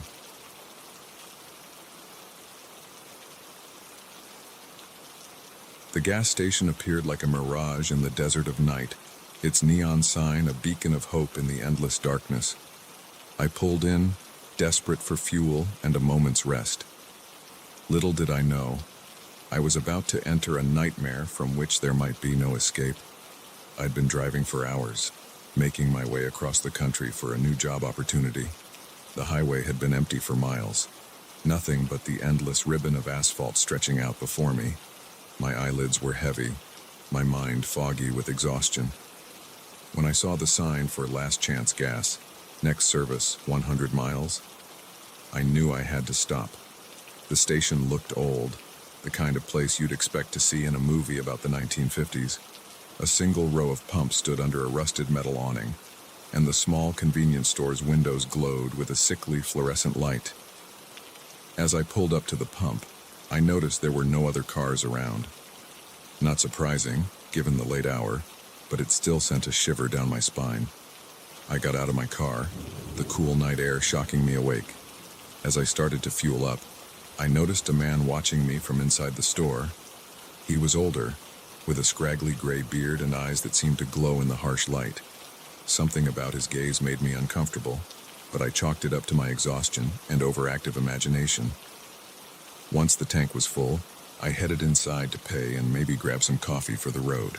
A bell jingled overhead as I pushed open the door, the sound unnaturally loud in the quiet night. The store was cluttered, shelves stocked with a bizarre mix of everyday items and things I'd never seen before. Cans of food sat next to jars of what looked like preserved animals. Bags of chips shared space with bundles of dried herbs tied with twine. And everywhere, watching me from every surface, were dolls. Old-fashioned porcelain dolls with cracked faces and glassy eyes that seemed to follow my every move. The old man stood behind the counter, still staring at me with those unsettling eyes. As I approached, he smiled, revealing teeth that were just a bit too sharp. "Welcome to Last Chance," he said, his voice a dry rasp. "Find everything you need?" I nodded, placing my coffee on the counter. "Just this and the gas, thanks." He rang me up, his movements slow and deliberate. As he handed me my change, his fingers brushed against mine. They were ice cold, and I jerked my hand back instinctively. The old man's smile widened. "Long drive ahead of you." "Yeah," I replied, eager to get out of there. "Trying to make it to the next town." He chuckled, the sound like gravel in a blender. "Oh, I wouldn't count on that. Folks who stop here tend to stick around for a while." I frowned, a sense of unease growing in my gut. "What do you mean?" But he just shook his head, still smiling that unnerving smile. "You'll see. Have a safe trip now." I hurried out of the store, the bell's jingle sounding more like a warning than a farewell. As I got back in my car, I could see the old man still watching me through the window. I started the engine and pulled out of the station, breathing a sigh of relief as it disappeared in my rearview mirror. The road stretched out before me, dark and empty. I sipped my coffee, trying to shake off the creepy feeling the gas station had left me with. Just my imagination running wild, I told myself. Nothing to worry about. But as I drove, something strange began to happen. The landscape started to look familiar. Too familiar. I could have sworn I passed the same dead tree, its branches reaching out like gnarled fingers, at least twice. And wasn't that the same oddly shaped rock formation I'd seen a few miles back? I checked my GPS, but the screen was blank. My phone showed no signal. Panic began to rise in my chest as I realized I had no idea where I was or how long I'd been driving. And then, up ahead, I saw it. The neon sign glowing in the darkness. Last chance gas. "No," I whispered. "This isn't possible." But there it was. The same rusted awning, the same cluttered store. And there, watching from the window, was the old man, waiting for me. I drove past, my knuckles white on the steering wheel. This had to be a mistake. Maybe there was more than one last chance gas. Maybe I'd gotten turned around somehow. I kept driving, my eyes darting between the road and my rearview mirror. The station disappeared into the darkness behind me, and for a moment I felt relieved. But the relief was short-lived. After what felt like hours of driving, but could have been minutes, I saw it again. The neon sign. The old man watching. Last chance gas. I drove past again, my heart pounding in my chest. This couldn't be happening. It defied all logic, all reason. But no matter how far I drove, no matter what direction I took, I always ended up back at that same gas station. On my fifth pass, I was nearly out of gas. I had no choice but to pull in. As I did, I saw the old man emerge from the store, that same unsettling smile on his face. "Welcome back," he called as I got out of the car. "Told you folks tend to stick around." "What is this place?" I demanded, fear and frustration making my voice shake. "What's going on?" He chuckled, shaking his head. "This is last chance, my friend. For some, it's a way station. For others, well, it's the end of the road." "I don't understand," I said, feeling close to tears. "I just want to leave, to get back on the highway and go home." The old man's eyes seemed to glow brighter. "Home? And where might that be? Are you sure you even remember?" I opened my mouth to respond, to tell him exactly where I was from and where I was going. But to my horror, I realized I couldn't remember. The details of my life before this endless night had become hazy, dreamlike. "What have you done to me?" I whispered. He shrugged, the movement unnaturally fluid. "I haven't done anything. Last chance has a way of simplifying things, stripping away the unnecessary. You're here because you need to be here, because you have something to learn, or something to forget." I shook my head, unwilling to accept his cryptic explanation. "There has to be a way out. Please just tell me how to leave." The old man considered me for a long moment, his ancient eyes seeming to peer into my very soul. Finally, he nodded. "There is a way," he said slowly. "But it's not easy. And once you start down that road, there's no turning back. Are you sure that's what you want?" I nodded eagerly, desperate for any chance to escape this nightmare. He sighed, suddenly looking very old and very tired. Very well. Go into the store. Behind the counter, you'll find a door. Take it. What happens next is up to you. Without waiting for further explanation, I rushed into the store. The dolls seemed to watch me as I made my way to the counter, their glassy eyes full of judgment. Behind the counter, just as the old man had said, was a door I hadn't noticed before. I hesitated for just a moment, my hand on the knob. What lay beyond? Was this truly an escape, or just another loop in this endless nightmare? But I knew I had no choice. Whatever waited on the other side of that door had to be better than being trapped here forever. I turned the knob and stepped through. I found myself back on the highway, my car humming beneath me as if I'd never stopped. The sky was beginning to lighten with the first rays of dawn. My GPS was working again, showing me on track to my destination. For a moment, I thought it had all been a dream, a hallucination brought on by exhaustion and too much caffeine. But then I noticed something on the passenger seat. A small, cracked porcelain doll, its glassy eyes staring up at me. And I knew that last chance gas was out there somewhere, waiting for lost souls to stumble upon it. A place where reality bends and time loses all meaning. A place where you might find what you're looking for, or lose yourself entirely. I never told anyone about what happened that night. Who would believe me? But sometimes, on long drives when the night seems to stretch on forever, I find myself watching the side of the road, waiting, with a mix of dread and strange longing, for a familiar neon sign to appear in the darkness. Because once you've been to last chance, a part of you never really leaves, and a part of it never really lets you go.